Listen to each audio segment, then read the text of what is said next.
Nerdrotic.com.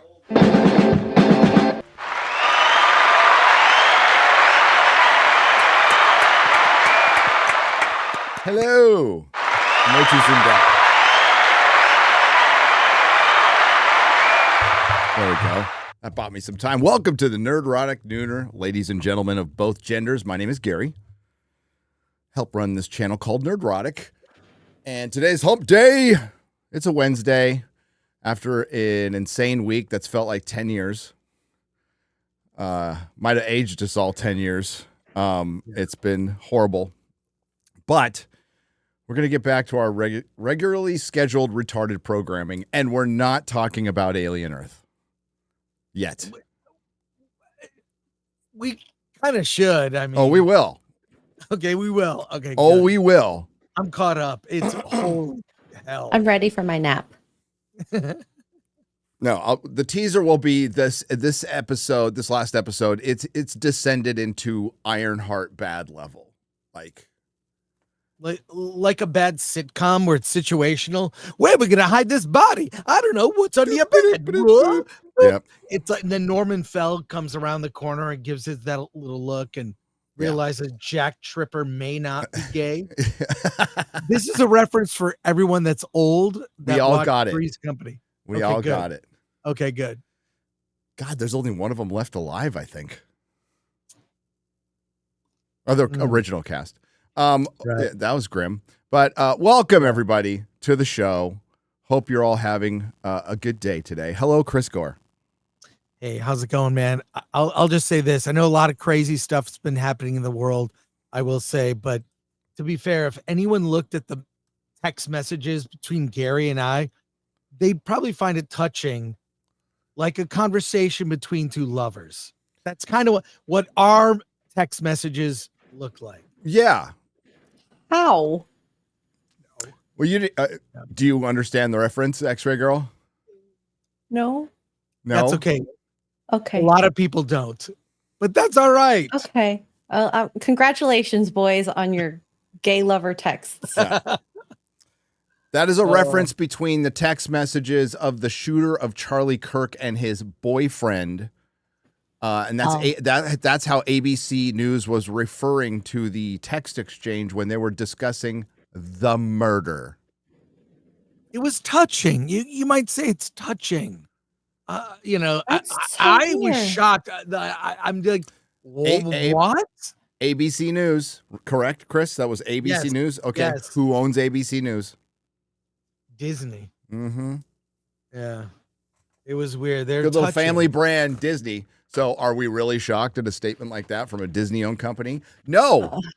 I'm disgusted. Does Disney deserve the reputation it has earned for itself? Yes. Absolutely.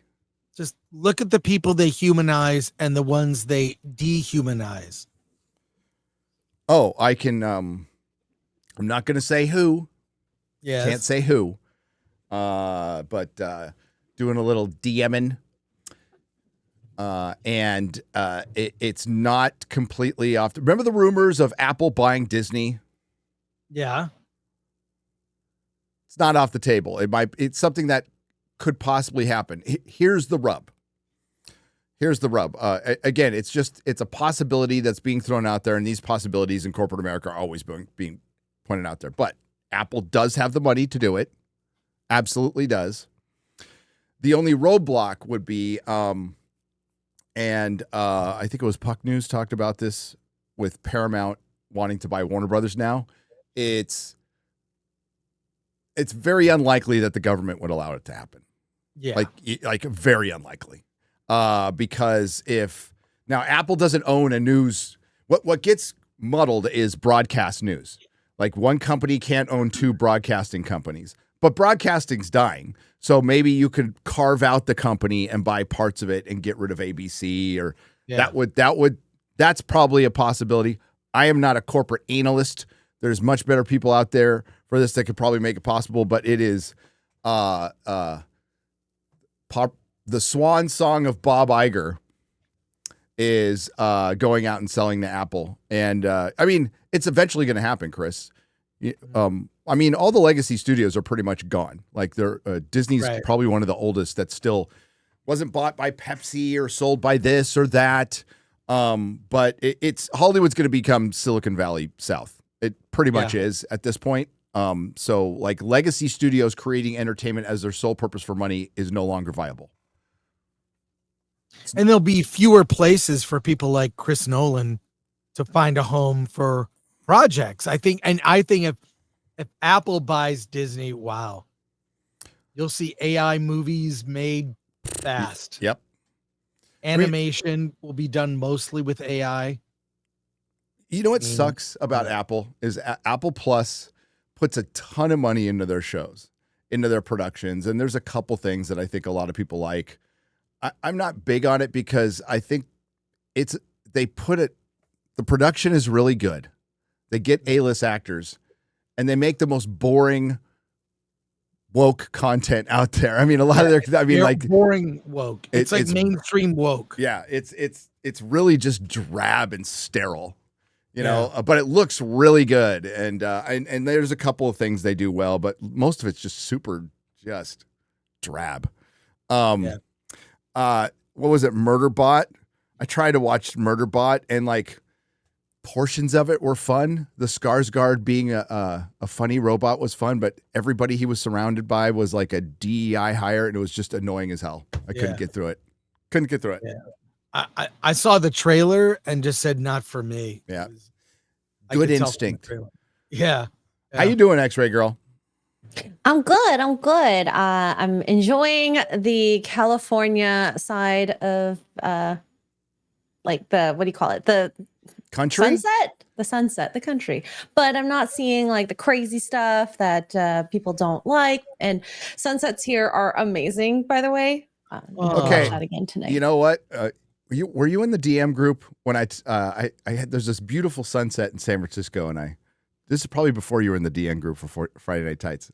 So I threw it up there and I knew I was going to get like shit for it. Like gay. And oh, but it's so gorgeous. Ryan's like, your sunsets are pathetic. They suck. They don't. I'm like, you can say it's gay, but our sunsets are pathetic. Oh, ours are way better in the Midwest. These are basic bitch sunsets. No. Maybe the Caribbean is a good comparison, but I wouldn't say the Midwest is better. I love that Ryan said your sunsets suck, though. That was funny. Absolutely not. Very on brand for Ryan. Yeah, and I was telling Chris earlier that I pulled a Joe Biden. I was walking up the stairs, the very last step, I tripped and fell, and I can't go hiking today, unfortunately. But oh no, that's okay. Yeah, but at least you didn't fall up the stairs. No, I did. You did?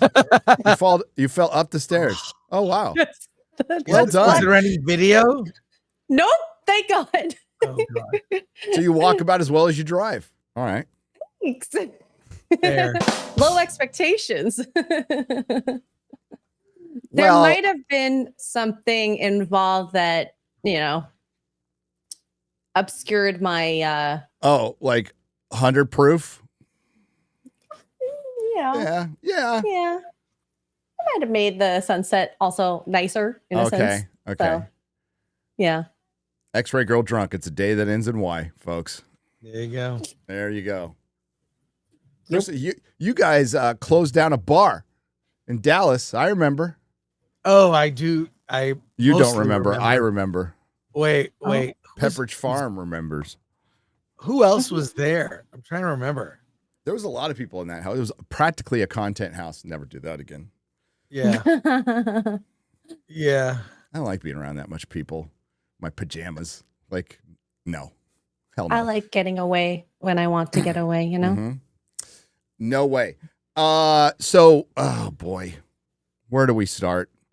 I guess the grim stuff into the more fun we'll get the stuff? grim stuff into the fun stuff. That's all we can do. It's going to be like Whiplash, but we got more news on the shooters, and as Chris just referenced,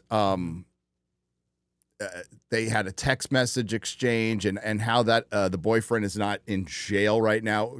It's only probably, listen, the FBI is probably bullshitting him, going, you'll be fine, man. Just cooperate. dude. Listen, dude.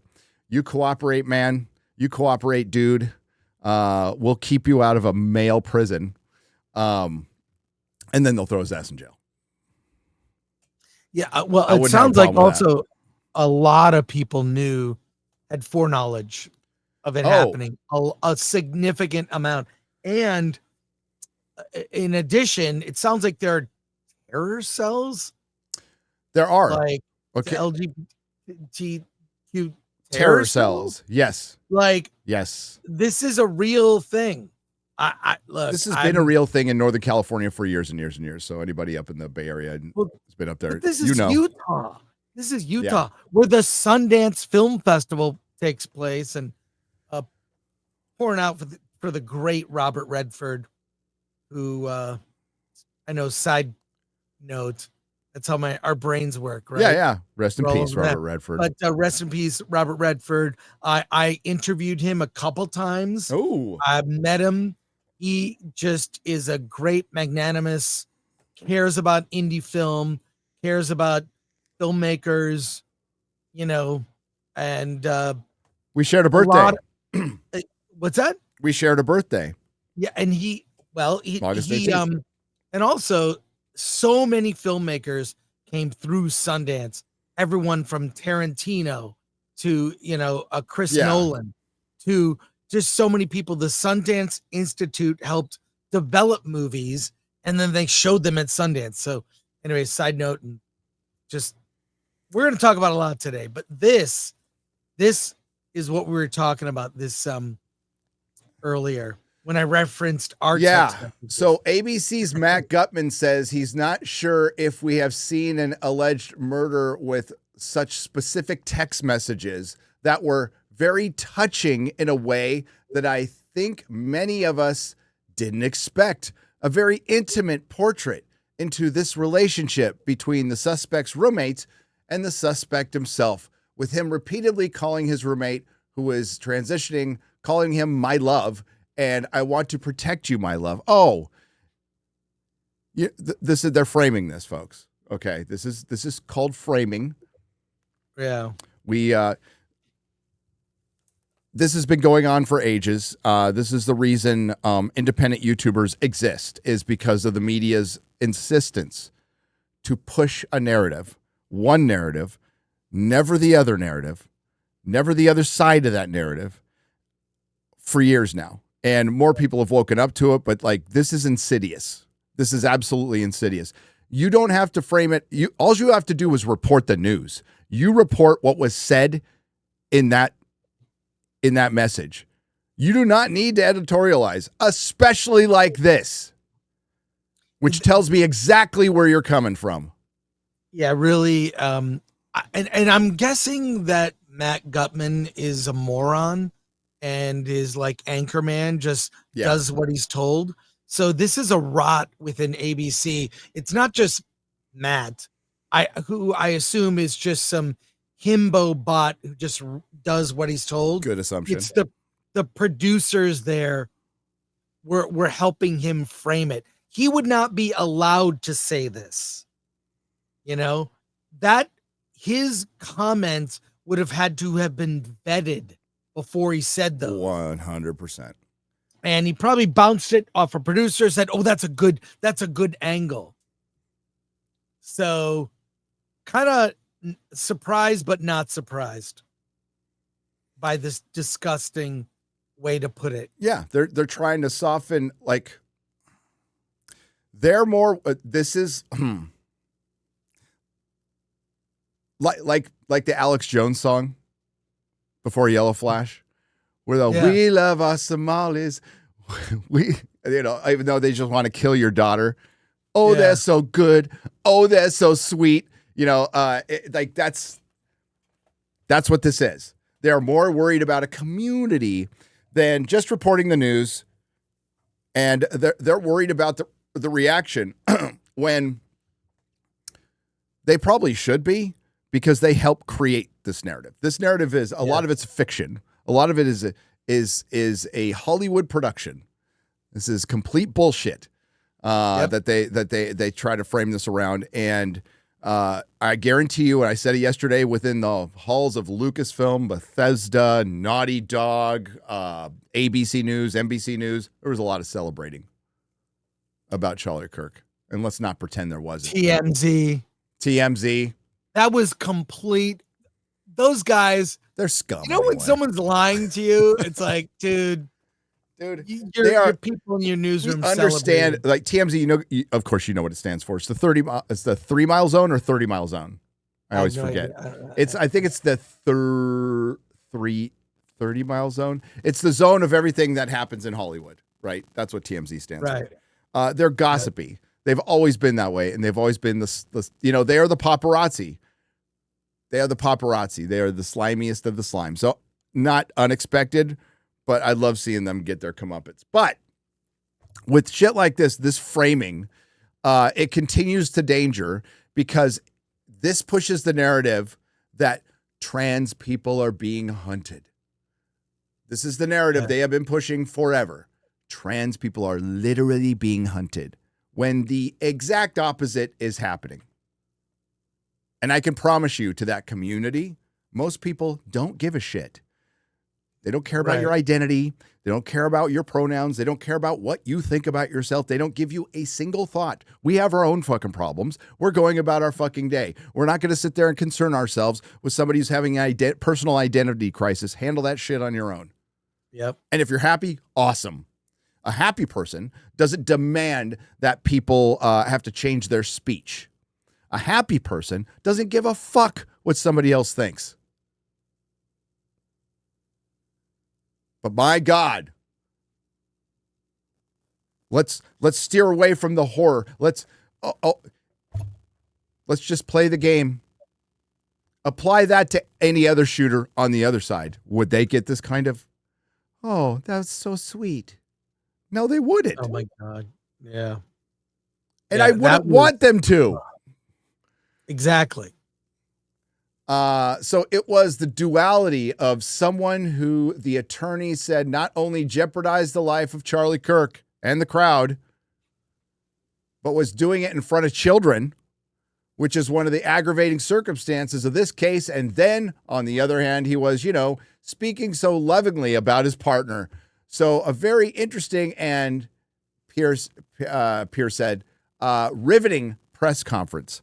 They're looking for the death penalty. They're going all in on this one, and firing squad. They do firing squad. So be it. Utah. Wow, man, we live in wild times. I just there's so much going on. It's just bizarre. All the infighting now, and then this the big event. The funeral in, God, I'm forgetting. Is it Arizona now? In some stadium. X-Ray Girl, do you have that list of the funeral that we were discussing? Yeah. I know it's in a stadium, but literally everyone's going to be there. Yeah. So basically the Trump administration, Pete, we got Trump, JD Vance, Charlie Kirk's widow, Erica Kirk, RFK, Marco Rubio, Pete Hegseth, Tulsi Gabbard, Donald Trump Jr., Tucker Carlson, Stephen Miller, Sergio. Sorry, is that Gore? Gore? Not Sergio Gore. No relation. Suzanne Scott and TPUSA has now become a player. Like, it was an organization. It was effective. I heard of it. I know their conference. I have a couple of my friends went to the conference. I think I was invited to one. I couldn't make it though. But now it's huge. It's huge. Charlie has become a martyr, whether some people like it or not. And the thing that's put this in the stratosphere, to state the obvious, because a lot of people have already talked about it, is the reactions that we've seen. There's been a lot of good, and we got to focus on that. But there's been a lot of pretty horrifying, from people you wouldn't expect, like a housewife. And there's a lot of broken people in this world. I talked about it yesterday, and Chris, you've discussed it too with a lot of stuff we deal with is a lot of people without purpose, A lot of broken people without purpose. Yes. And I think religion and spirituality, like I am not super religious into the formal, but you know, my family will pray at Thanksgiving dinner and Christmas. Yep. And I think it's from where I've sat, I think religion's been a positive thing. You know, I've had many religious friends. It wasn't until I came to Hollywood that I saw that there was a real disdain for people who practice religion. It happened when I was even at G4, like in 2005. One of my favorite producers I worked with there, people would say awful things about this person because they were Christian and was married, ended up having 4 kids, just a really good guy. And I was like, well, why? All we talk about is Batman, basically, and other nerd stuff. It was just, it felt weird. It's like, oh, I'd never seen that, you know, like religious bigotry. And it's religious and political bigotry. And is real here. Sorry. Like, very prevalent. Sorry, not sorry to tell you where the foundation of that comes from. It's Marxism. It comes from Marxism. It comes from, there's a lot of factors. There's a little bit of nuance, but that's the foundation of it. Go watch, Razorfist has a great video called Hollywood Was Always Red. I highly recommend people watch that. There's other factors too. There was the overbearing religious right, which was pretty much a grift in the 90s that was trying to censor everything. There is I'm going to break some news here. A lot of gay people in Hollywood. A lot. Couple. So there's a lot of reasons for it, but they only go after Christians. They're the lowest hanging fruit.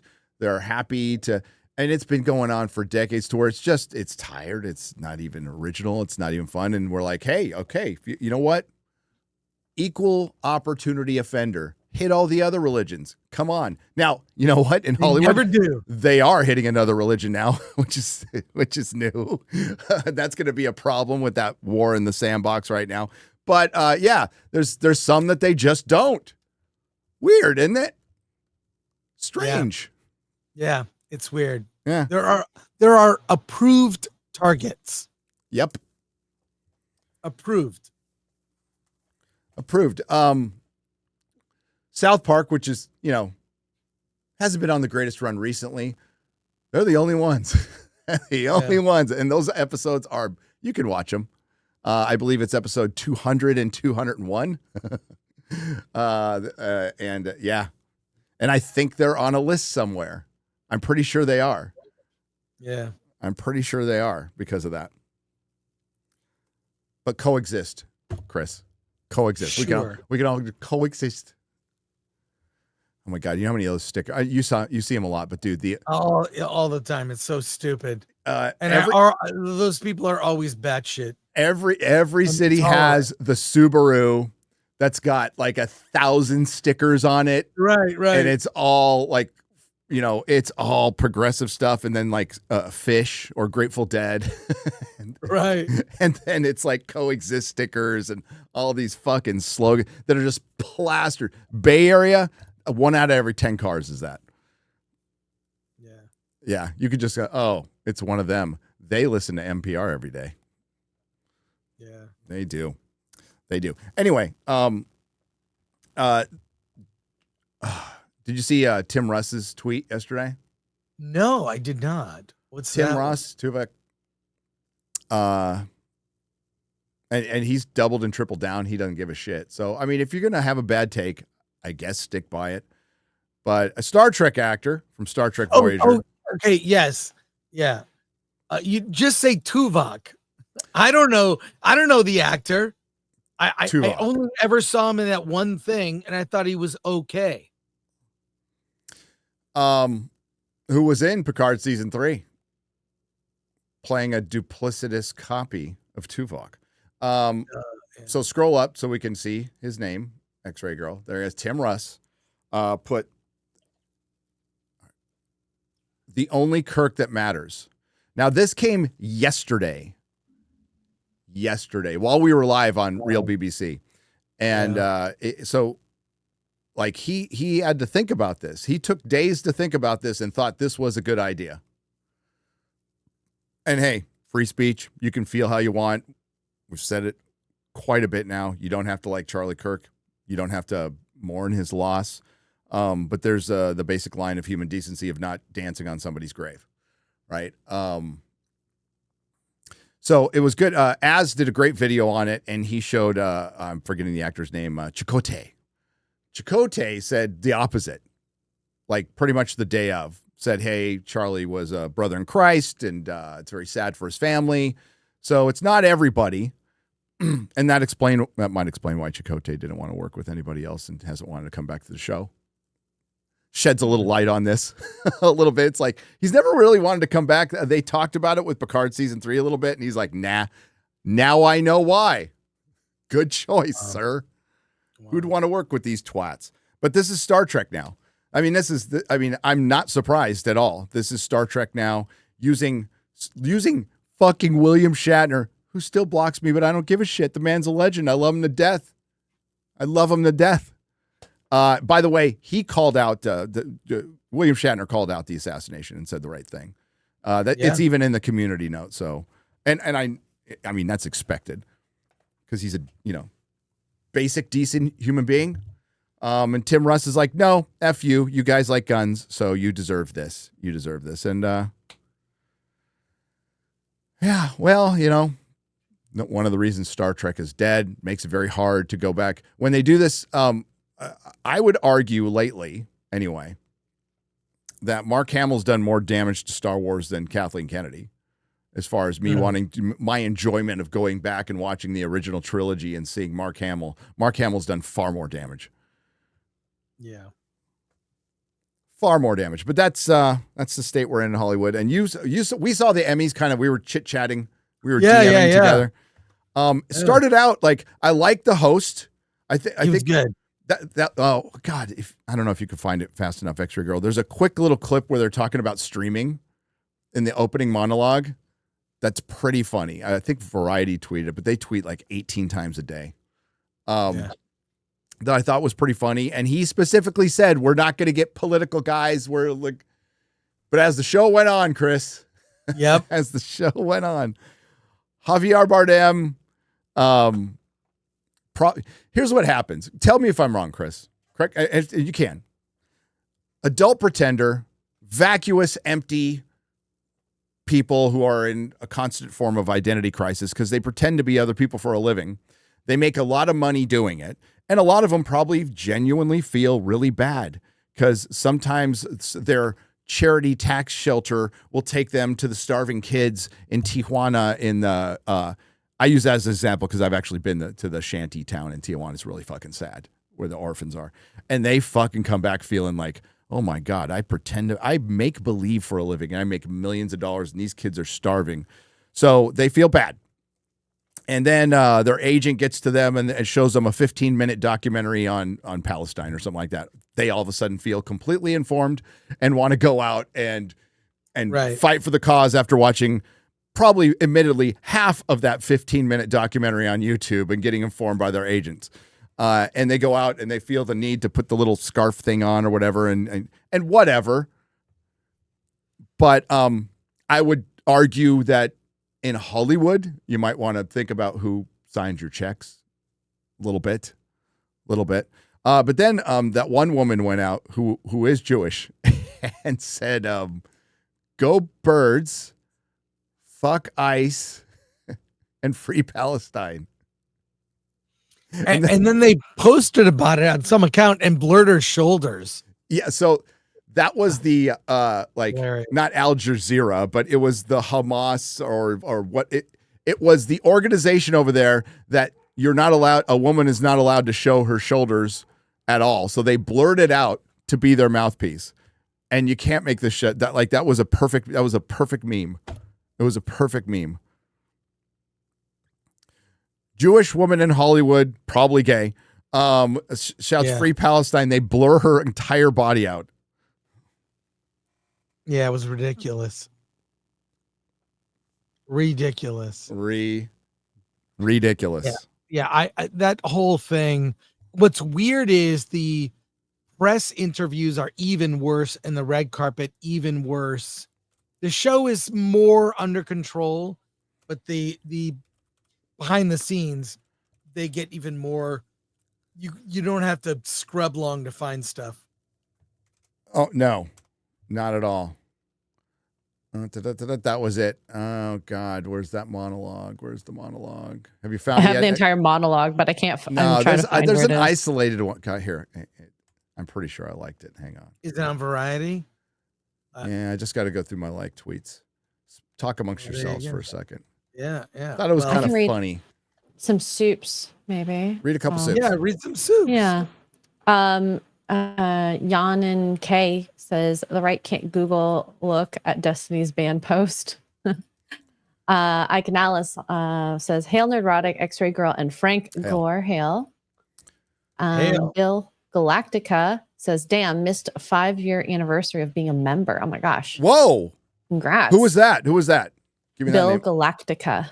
Bill Galactica, 5 years. That's insane. God, we're Wow. practically in a relationship now, buddy. Just want to point that out. Alex for $10 says, I'm getting married in about 3 hours. Hail. Congratulations. That's so Wow. exciting. Like today? You're getting married I on a would know. Wednesday? Okay. That's insane. That's awesome. Congrats. Good luck. Troy Kukulka for 10 says you should give Murderbot another go. The DEI crew is the butt of the jokes. The whole show is Skarsgård trying to keep them from dying through sheer stupidity. That could sound fun. Yeah. Let's see. Mexi Rage for $2 says, I don't know if this is true, but The Mask is getting a 4K. Oh my God, that'd be so cool. Oh, good. I found the streaming thing. Oh, you did? Good. Did Good you? man. Yeah, do you want me to bring it up? Yeah, Share it if you want. Yeah. Shoot, wait, let me. Oh, I love The Mask so much. It's such a 90s movie. Remember, So Chris, funny. remember in the Yeah. mid 90s, swing dancing became such a huge Oh my thing. God. All my friends went to Yes. swing dancing classes and they were wearing zoot suits and listening to Mighty Mighty Boss Tones. What's the other one? Squirrel Nut Zipper. Brian Setzer Orchestra. And it was a fun time. It really was kind of cool. I liked it, but like The Mask is filled with that. It came out right in that era. Swingers. Right. Swingers is a movie that's pretty much That centered was- around that. Yeah. That's That's kind of what started it. Right. So it was an interesting time in the 90s. Squirrel Nut Zippers were fun. I love the Dresden Room, which is in Swingers. I would go there. I saw Tarantino and Favreau there in the mid 90s. They hung out there. Big Bad Voodoo Daddy. Thank you, chat. Do you Dude, want to play this? It's 41 just to say, seconds. I'm just marveling at how many of my friends started dressing like femme fatales from the 40s, and my buddies were in zoot suits, and I wasn't. I had no part of it. I had long hair. I was like, nah. Yeah, I didn't really get into the fashion side, but I like the music. I would go see Marty and Elaine at the Dresden Room. Yeah. In, Los Feliz. I Look that up. I love them. I love the great. music, and interestingly enough, it was all the guys who were like ska boys back in high school who I knew who just went right into this because it kind of fits a little bit, wouldn't you think? Sure. All right, let's Yeah. this they need to do more of this. Very simple, kind of funny, kind of clever. It's not the funniest thing you'll ever see, but it's decent. All right. Should I play it? Yes. What's that? You asked about streaming. No. One day I dreamed there would be so many shows, we would have to invent another type of TV called streaming. What is streaming, sir? A new way for companies to lose money. These streamers will make their own shows and create their own stars. Who will these stars be? Murderers. Real life murderers mostly. Who would watch shows about murderers for entertainment? Your wife, my wife, everyone's wife. What's that? You asked about streaming. It is good. It's funny because it's true. Yes. Oh my God. Those are like the top shows on Netflix. Oh, dude. All the women are watching it, and Yeah. every show a chick is watching, just know Az is watching it too. That's right. That's right. He was like, I was just watching one the other day, some true crime stuff, and I'm like, you are a chick. You are straight up a chick. But see, I'll get sucked in if someone's watching it. I'll get sucked in. I have watched those shows. So. Well, you're kind of chickish too. I mean, but you're in LA. Sure. Yeah. Oh, and You're in Disparu too. Disparu is literally a lesbian. Well, that's true. Well, the haircut is. I don't know about Disparu. No, he's a lesbian. Haircut. Dude. Just he watches the Rachel Maddow glasses. Bro, he watches Orange is the New Black, the L World. He listens to Vampire Diaries. Vampire Diary. Yeah. He needs Rachel Maddow glasses, and then it completes his look. I was trying to think of a lesbian band tonight. Tegan and Sarah. He listens to Tegan and Sarah. Yeah. Oh my God. Nikos. How do you say this one? Nikos. Sorry. It's Nikos KNU325, and it's probably supposed to spell something, but I am retarded. What? News? Like news? Like the 2 is an S? Maybe. You're confusing us, Nikos. But that's not hard. It's not hard. Yeah. That's what she said. True. You were in that Roy X-ray girl. They grow so fast, everybody. We learned that Also what she said. Sorry. We learned that Charlie's is, I know, right into this is super serious, super I'm so shit. sorry. It's been a weird week, okay, folks? We're doing the best we can. We're doing the very best we can. We learned that Charlie's assassin was influenced by neo-Marxist ideology, and the left wants us to forgive them. Let me be clear. I have depression. The only thing that made me happy was culture, and the left destroyed it and contributed to my depression. For that alone, I will never forgive the left. I wish I was a better man, but I hate them. I watched Mobland because of your hype, and it was shit. It was just British Sopranos, but without likable protagonists. Tony Soprano loved his family. Tom Hardy constantly chooses to help these assholes. Why should I root for him? Well, I saw it a different way. I thought he was trying to hold stuff together, but your opinion is valued here. I love Mobland. Now I love The Sopranos too. I do. Somebody asked me if it was dated. No, I think it holds up just as well today, to be honest with you. That is what we have been talking about for years, right, Chris? Is, fandom has never been a peaceful place. There's always been like little pockets of furries and fucking commies, and but for the most part, it was a place where we congregated and share the things we love. For the most part. Yep. Okay. So right wing, left wing, libertarian, whatever. We all like Superman. We all like Spider-Man. We all wanted to talk about Conan, and it's when the uber radical progressive left, the Portland Mafia, took over comics and publishing was taken over. Gaming was taken over.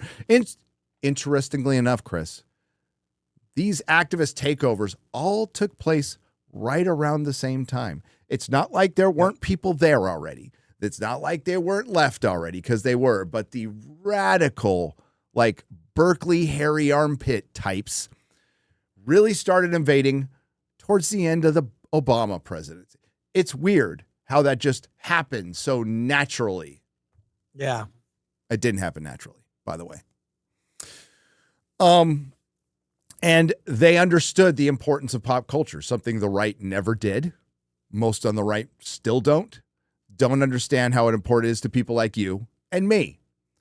I've had bouts of crippling depression in the past.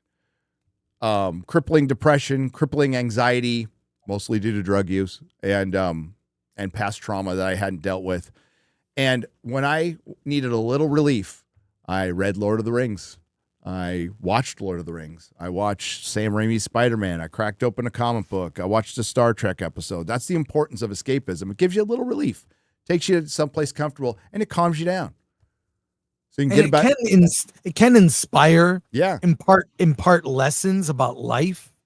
I mean, it's meaningful. When it's at its best, it's meaningful. Fiction adds meaning. And no one gets to tell you, Nikos, that like what's important to you and what's not important to you. Just because somebody else doesn't care. We'll get called out for being nerds and look at all that shit in your wall by a guy who's like got Buffalo Bills shit and you know what? Good for him. You're a nerd for your sport. You're a nerd for your team. Same fucking thing, man. We're all nerds for something. So never let anybody. But they took that shit away from you. They did. And they divide. Hollywood has played its part. Publishing has played its part. Gaming has played its part. But Hollywood really has played its part in dividing the country. 100%. And it's been constant year after year. Sorry, Chris, go on. There's never been self-reflection. I have not witnessed any self-reflection on Hollywood's part. Anyone from Hollywood, even I'm sure you saw that Piers exchange with Destiny and Anna Kasparian. I don't know if you saw it, Gary. No, I did. Self-reflection at all to like maybe our approach is wrong. Maybe we've crossed the line. Nothing ever, never. It's I kind of feel it's like dating a crazy. In my past, I have maybe been with one or a few that were kind of batshit crazy. And I know you know what I'm talking about. Oh, yeah. And it's like, that's what they are like. Freaking batshit crazy. And nothing gets checked anymore. That's the thing, is that behavior, that kind of craziness used to get checked. And Hollywood specifically used to get checked by powerful producers, directors, people with charisma, and with the basic understanding that we make pretend, we need to appeal to the most people possible. Yes, we make specific entertainment to niche crowds that loves to get conflated in this argument. But what keeps Hollywood afloat is in popular culture is the tentpole, is the water cooler series. That's what keeps Hollywood afloat, the thing with the mass appeal. And without that, you can't have your little art house film where you have a bunch of Antifa running around with some warrior pregnant woman by, what is it, Paul? I'm forgetting the director's name. I want to say Paul W. The one you just saw, Chris. The movie you just saw. One battle after another. Which one? Well, yeah. So I've seen a lot, like 3 movies a day. Like I'm one battle. Well, how many of them have a pregnant warrior woman and Antifa? Well, oh, maybe a lot. Wait until that movie comes out, Gary. It's gonna bomb. The only reason people will see it is because of Paul Thomas Anderson, his reputation, but just the current mood of the country, this movie is not going to sit well with a lot of people. Yep. So prepare for that. And I think you in particular, you need to see it. I'm going to watch it. I really want to see a movie where Antifa is the good guy. I really, especially, it'd be funny is that it comes out this Friday? Next week, actually. Next week. Next Friday. Next Friday. So a week from this Friday or the coming Friday, like day after tomorrow. It's whatever. It's I think 26th. Okay, so a week from this Friday. Week from this Friday, yes. Reason I'm setting that up is, wouldn't it be funny if Trump declares Antifa a terrorist organization that morning or sometime that week? This movie comes out. It makes no sense. That would be funny. It's really weird because it stands in contrast to his last movie, which was very, for him, kind of milquetoast, Licorice Pizza, which was fun. Like, it was a little like a view of an era. I really like Licorice Pizza. It's one of my favorite movies the year it came out, but it got criticized because it wasn't diverse. It was like all white. Yeah, I remember. And people were like criticizing it for that reason. And I'm like, well, it's a story. It's a view of an era. And I don't know. I like that film for what it was. I used to work at Licorice Pizza. Do you know one still exists in LA? I heard. And so they have those cassette crates and record crates. Remember, they have the woman, like the 50s diner lady, has got a record, and the Licorice Pizza is a record. That's right. So she's holding up the record. You can get those vinyl crates and cassette crates still. You can order them on their website. They're very nice people, by the way. And I got a couple for my vinyl. It was awesome. I hadn't seen those in years, and trying to find an old one on eBay was too much. Like, I couldn't find one. So I'm glad they're making them again. I'm glad they're still there. But you got to see that movie, Gary. It's going to cause conversation. Yeah. You told me it's basically it's him. How did you put it? You put it like he made you say it. He made the movie that was like the checklist of things Hollywood wanted him to say. That's what the movie is. I'm just going to repeat that in my review, but that's like, especially in light of his last movie, which failed there was a big awards campaign for that film, and it did get nominations, didn't win, I think almost nothing. And it's like his apology. Now he's like, okay, is this the movie you want me to make? I'll make it. And it's very with the ICE. I mean, they go to ICE facilities. They don't call them that in the movie. They go to ICE facilities and they rescue people in trucks and save them. You know what other show did that? Picard season 2. When they went back in time and they saved people from ICE. Yeah, I never watched the first 2 seasons of Picard. I only watched Red Letter Media's reviews and just suffered with them. Bro, they are amongst the worst things I've ever seen. And Patrick Stewart is fucking terrible in them.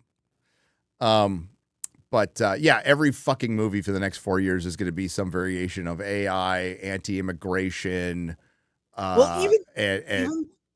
God, there's a documentary that's coming out called 2 + 2 = 5.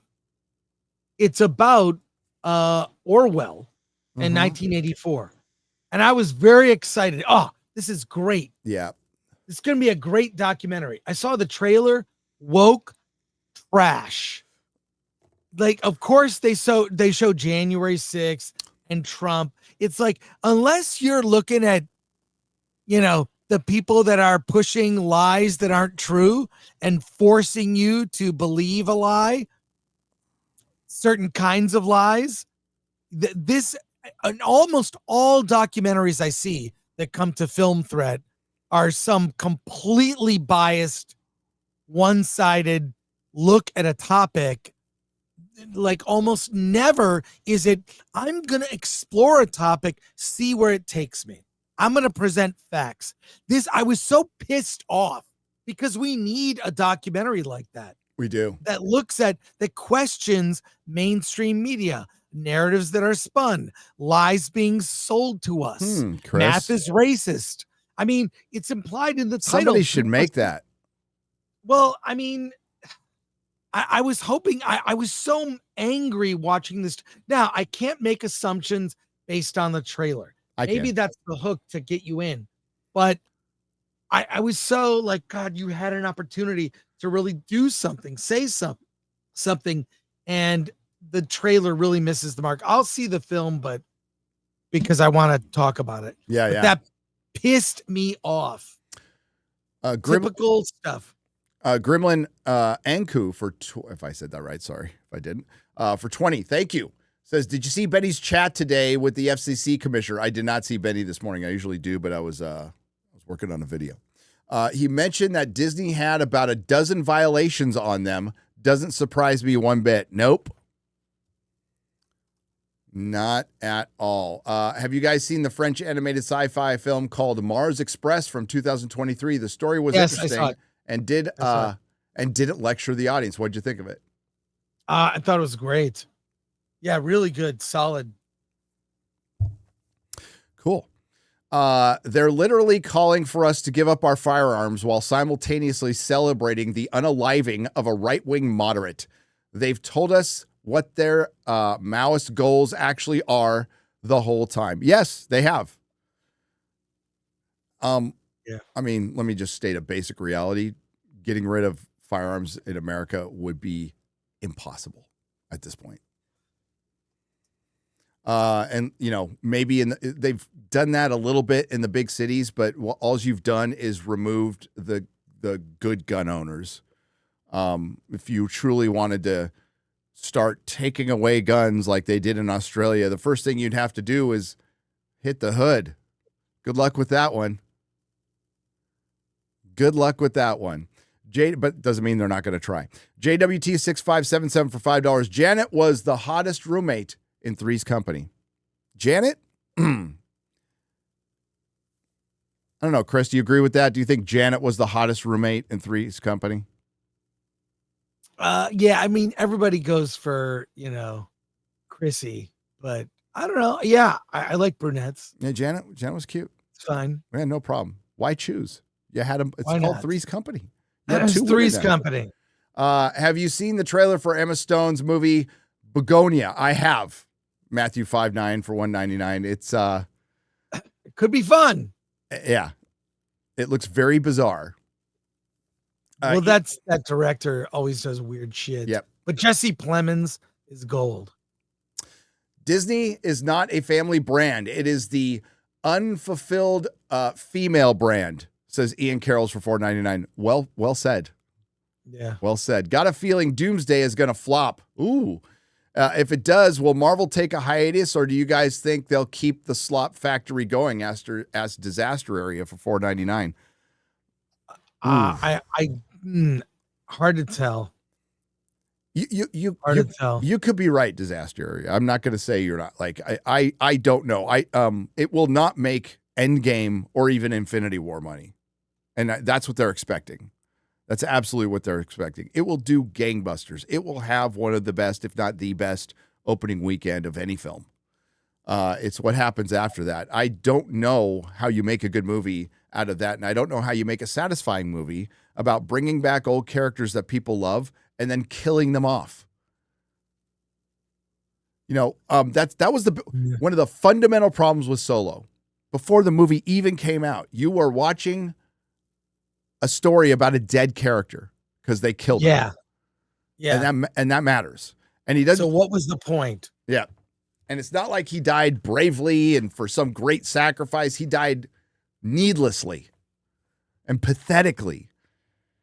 Like Obi-Wan died, but he died saving Luke, allowing them to escape, and he ascended.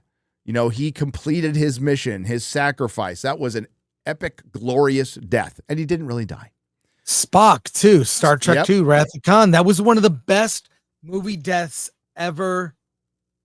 I wept when I was a kid seeing that in the theater. It was the culmination of love for the original series. And, not everybody loves motion picture. I mean, I liked it as a kid. I do. I mean, I have the 4K. I love it. Director's cut. Star Trek 2. But those deaths, those lives, those characters had meaning. You destroyed all of Han Solo's meaning as a character by having him walk into a lightsaber of his son and then like it was such a horrible, horrible death. It ruined the character. And so you had something going up against you before the movie even came out. Then it sucked. Right. Well, that's why I hated Force Awakens and everyone loved it. I was like, I hated that. It was crap. So it was lazy. It was, I did not like Force Awakens. No, I don't like any of them. But the point is, back to Doomsday, is you're bringing all these characters back and they're not going to have any meaning and they're just going to be there to show up for a cameo and you go, oh, look, neat. Oh, they're dead.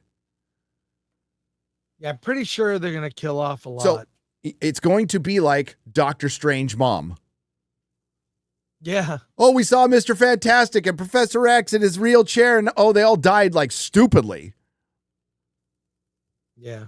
And you're like, that's not going to be a satisfying film experience.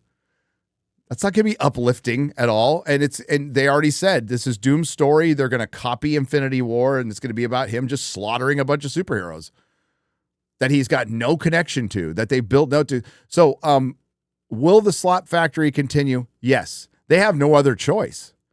They've got nothing.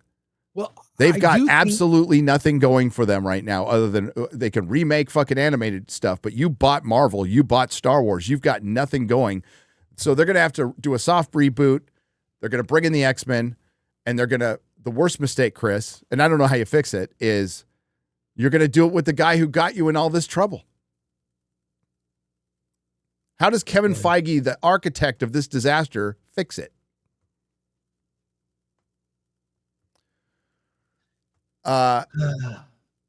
Trashifice.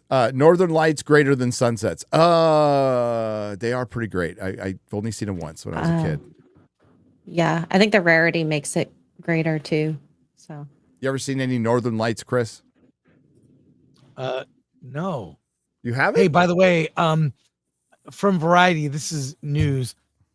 South Park has delayed tonight's new episode. Oh, really? Apparently, when you do everything at the last minute, sometimes you don't get it done. This one's on us. We didn't get it done in time. Thanks to Comedy Central and South Park fans for being so understanding. Tune in next week, they said in a statement. And the graphic is interesting. Let's see the it. Statement. I'll just show you this. There you go. Have they shown a clip or a trailer from this upcoming episode? I don't know, but it's Cartman wearing a shirt that says "Woke is dead." Well, that's a weird announcement because have you ever seen that documentary 6 Days to Air? Mm-hmm. About how they make South Park? It's inspiring. I love that doc. Interesting choice by Variety, by the way, and fuck you, Variety. That was very deliberate. Let me counteract this image with a statement of my own, Variety. Mm-hmm. Woke killed somebody last week. Yeah. Yeah. So my this is just a theory. They had an episode ready. It was probably an incredible poor taste considering the events of the last week, and they had to scramble to make it a brand new episode. Think I'm far off base on that one. Oh, we Probably didn't not. get it done in time. Bullshit. It was another. They were going on the Trump train, and who knows? They probably could have gone full Antifa. Well, who knows? They've never really made fun of Antifa that much either. A little bit, but not much. Yeah, my theory is they had an episode ready to go, and it was probably not the right episode to go with, and they scrapped it, and they're starting a new one. Yeah.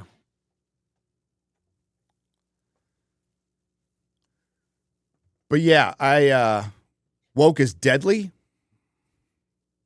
Ooh, that's good. Oh, that's good. You should quote tweet that. Or whatever. Woke is deadly.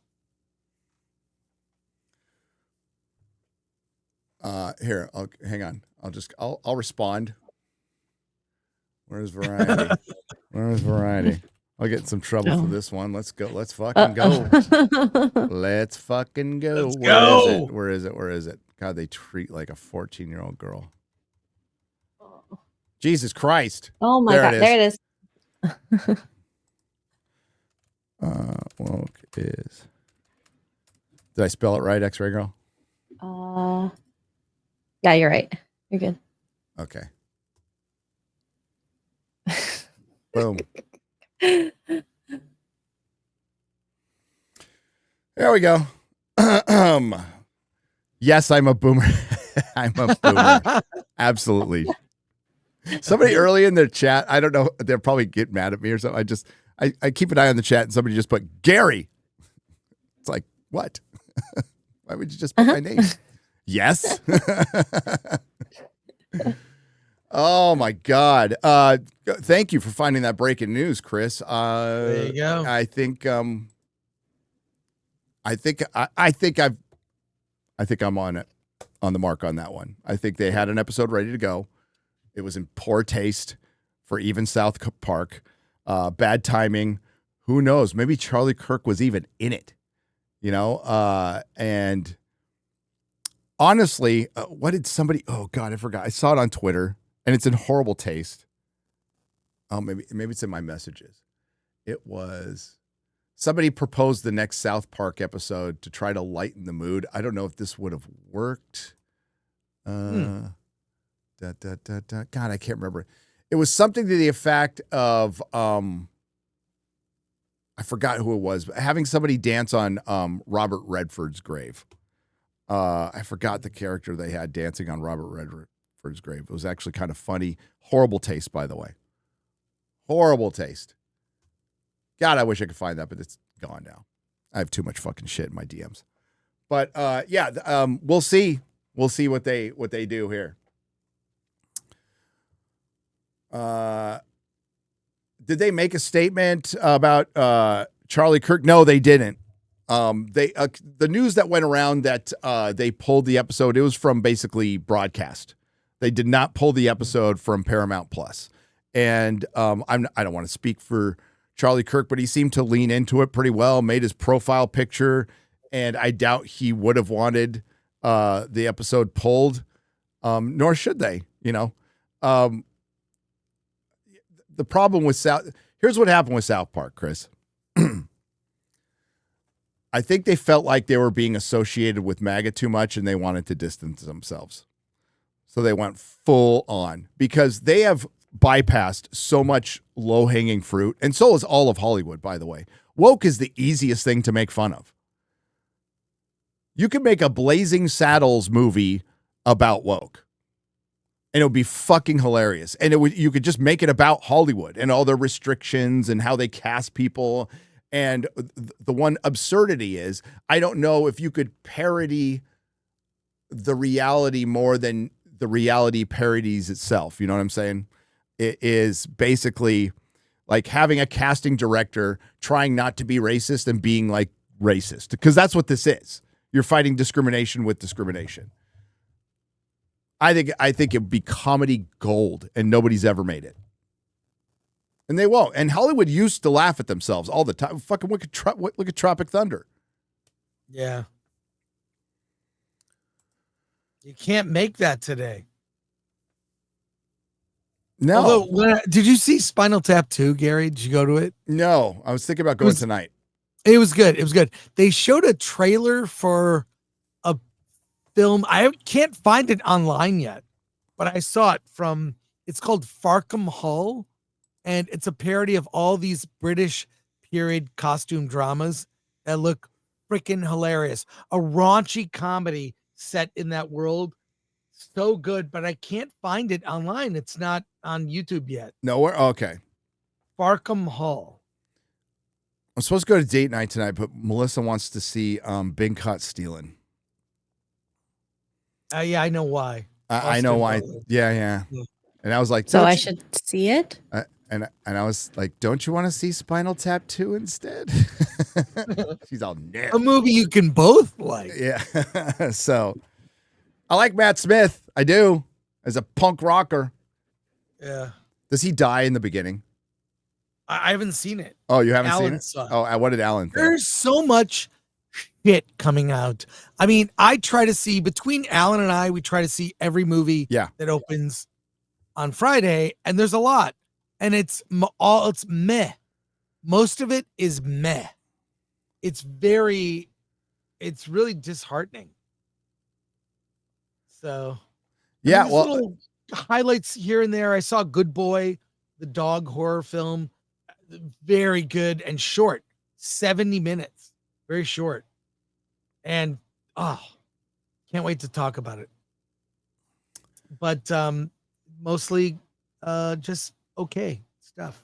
I want your advice. In light of Charlie, I want to start a channel called The Gospel According To, and it will be about the pop culture / current events, say about biblical truth and debunk them. Thoughts? Go. Tommy, go. Oh, I would double check. That's a good name for a channel. I would double check to make sure it hasn't been used already. If it has, find something close. The best advice I can give on channel names is make them very easy to read, understand, or make them pop. Make them pop. And try to be a little clever about it. If not, then lean towards like a little more basic, because how do I put this nicely? You can get like clever to where your name would be something of nuance that some people would get, but most people wouldn't. Don't do a name like that because most people won't get it. If that makes any sense. But no, it sounds good. Do it. Haven't seen many Robert Redford films, but me and my dad always liked watching The Last Castle. God, I've seen so many. I love The Sting. Absolutely love The Sting. Had that soundtrack playing that Scott Joplin music all the time when I was like a 12, 13-year-old. The Natural is so good. The One of the Natural. all-time great sports movies. Amazing soundtrack. It's yeah, The Natural. Although it is kind of weird because Glenn Close is in it, and they're like supposed to be in high school, and he's a little older. Yeah. They did a lot of soft lighting in those early scenes, but I love that film. The Natural. Absolute, Real inspiring. Absolute legend. May he rest in peace. And I like Sneakers. Remember Sneakers? Yeah. In the 90s? That was fun. Dan Aykroyd was Remember Civil War? Marvel's Civil War. He was in that. I remember. As a matter of fact, that's the only thing Logan knew him from. Or no, wait. I'm sorry. Winter Soldier. Winter Soldier, yeah. Winter Soldier. What am I saying? He was in a Captain America movie. Woke Dismal has told young men they're toxic and everything wrong with the world over the last decade. Now they're crying out for them to come back. They're so woke, they're never going to be able to change. Blood Viper for 10 British pounds. There are some people who have the woke mind virus, and it is terminal. I don't think they can come back from it. I think it broke them on so many levels. Yeah. But the further we get on with the internet, the further that we see more and more people. We've seen more of the world and more of people than we've ever seen in history, and I promise you this is the way the world's always been. We just see it more. Be sure to follow, if you're on Twitter and you're going to stay there, be sure to follow like Nature is Amazing, or I follow Jack Kirby art, fantasy art. Too. I follow a lot of art. Alex Ross posts like 20 times a day of just brilliant. You got to mix that in. Like anytime I see a bad TV show, I make sure to follow it up with a good TV show. Chris, we got a little time. Let's talk about. Well, let me get a few more soups in, and then we're going to talk about Alien Earth. Oh God. Speaking of bad. Well, while you're doing that, I'm going to get coffee. Go get some coffee, buddy. Go get some coffee. We need more coffee. Jeff Bailey for $2 says your tribute to Doctor Who is the greatest thing I've ever heard. Oh, that does my heart good. Perry and I worked together on that, and we both share a passion for that. I love Doctor Who. It's my favorite TV show. I love the messaging from the old Doctor Who, which is the basic messaging, which is use your head, be clever, because that's something the Brits have always valued over violence or anything, as being clever. And that's what I grew up on. And I love, not that I'm the most clever person in the world, but I loved, and I love that I could watch that with my kids, and it was a family thing for so long. I love that fucking show. So when that last Shooty episode aired and it was terrible, and it was clear that the show was over, I wasn't like happy. And I talked about this a long time ago. It's like, when this is all said and done, like, it sucks what we lost in the fire, the woke fire. It sucks that we we lost things like Doctor Who and Star Trek. There's nothing to celebrate about it. I'm going to mock it when it's stupid. That's a coping mechanism too, but it's also, they make it very easy. And that's the way we can turn it into entertainment, is mocking them so we can all laugh together. So somebody gets some enjoyment out of it somewhere. But yeah, I was bummed. I was like, well, shit, didn't need to be this way. So thank you. I appreciate that. Crack a G23 for $9.99. South Park should have Saddam Trump drop breadcrumbs to his true identity, having 2000s Warhawk being consulted by, like elders, and recalling all previous Saddam appearances. There are so many things that they're avoiding that could be hilarious if they made fun of him. And yeah, it would be salty and spicy. And South Park used to be fearless, right, guys? Fearless. You could tell they're afraid of something.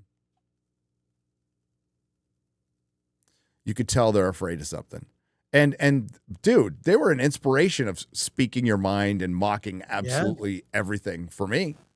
I mean, look at Team America, the first South Park movie. Like, just, it's insane the things that they mocked and got away with, and you love them for it. Absolutely. I mean, like, just comedy is gutless these days. It's really not. It's cowardly.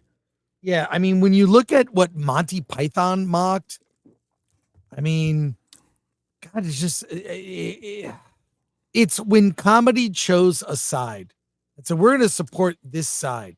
It became unfunny. I mean, Jimmy Kimmel, I used to love The Man Show. Love The Man Show. It was raunchy, and now he is a shell. I mean, he is a shill. He is what he always was. So what, yeah, we see that a lot. People who just flip sides. Listen, I don't know how you do that as a human being. Of course, your values evolve over time and things change. And, you know, Anna Kasparian becomes a mom and she becomes a little bit more conservative. That's pretty normal shit. But just to do a 180, no, you were just a phony all along. You have no values. You have no integrity. You have no standards. So Adam Carolla, he's real. Jimmy Kimmel, fake as fuck. Always has been. Same with Howard Stern. Howard Stern was just, it turns out Howard Stern really wanted to be part of the club. And so did Jimmy. Yeah. Was it this clip? It's the clip from last night where he said Charlie Kirk's assassin was MAGA. Yeah. But he is helping to, before he plays this, he is helping to spread a lie. Yes. This is, now it's about legacy and truth. And what I see Steph from My Nerdy Home, shout out to her, follow her if you don't already. She has been a warrior on TikTok, like correcting people, making videos, and trying to tell people you're not being told the truth. And I don't expect that from Jimmy Kimmel. He's just so annoying. Irritates me. Hit play. We hit some new lows over the weekend with the MAGA gang desperately trying to characterize this kid who murdered Charlie Kirk as anything other than one of them, and doing everything they can to score political points from it. In between the finger pointing, there was grieving. On Friday, the White House flew the flags at half staff, which got some criticism. But on a human level, you can see how hard the president is taking this. My condolences on the loss of your friend Charlie Kirk. May I ask, sir, personally, how are you holding up over the last day and a half, sir? I think very good. And by the way, right there, you see all the trucks? They've just started construction of the new ballroom for the White House, which is something they've been trying to get, as you know, for about 150 years. And it's going to be a beauty. Yes. He's at the fourth stage of grief, construction. Demolition, construction. This is not how an adult grieves the murder of someone he called a friend. This is how a 4-year-old mourns a goldfish, okay? When did that air? Chris? I don't know. Was that Friday or Monday? I don't know, honestly. Find But out. I when know, that- I doesn't know, matter really, but I saw a PBD comment on that clip of Trump. He basically said, "What do you do when your enemies like are coming after you? It doesn't affect you. It's part of maybe his coping, right? I mean, I don't know. We'll see his comments at the actual funeral. Maybe save we've it for already that. heard that he's grieving. I don't know if he heard the question or, I mean, that's Trump. That like Trump's like, that's Trump. Right. It's just is. Maybe he didn't hear the question. I don't fucking know. That doesn't bother me. He clearly, Charlie Kirk was instrumental in getting him elected, and Trump's son was a close friend to Charlie Kirk. Oh, and the president's going to his funeral. You can debate that all you want. It's what happened before that, what he said before that, when he's clearly MAGA. Jimmy Kimmel knows that's a lie. Jimmy Kimmel knows that's a lie. That wasn't just Jimmy being biased. That is him repeating what is a known lie. Well, I will say this. He might not know. It might be I am his not writers. giving him that much credit anymore. Fuck these people. They know what they're doing. And we could say that they're writers. Jimmy Kimmel can't be that misinformed. Now, I know they can't, like Bill Maher had never heard of the World Economic Forum, and fucking Roseanne Barr had to tell him, okay, he's a stoner. No, Jimmy knew what he was doing. Jimmy knew what he was fucking doing. He was lying. He was pushing a narrative because you know what he knows? His fucking retarded audience will believe it. Yes. That's evil. That's evil. And that's ABC. The same network that said the murderer and his transitioning boyfriend had a little touching message talking about the murder of another human being. Like two, lovers. They're trying to romanticize and humanize that situation. And to me, it's deranged and sick. And clearly this kid who was radicalized was gay. Who knows if he was out to his family or not.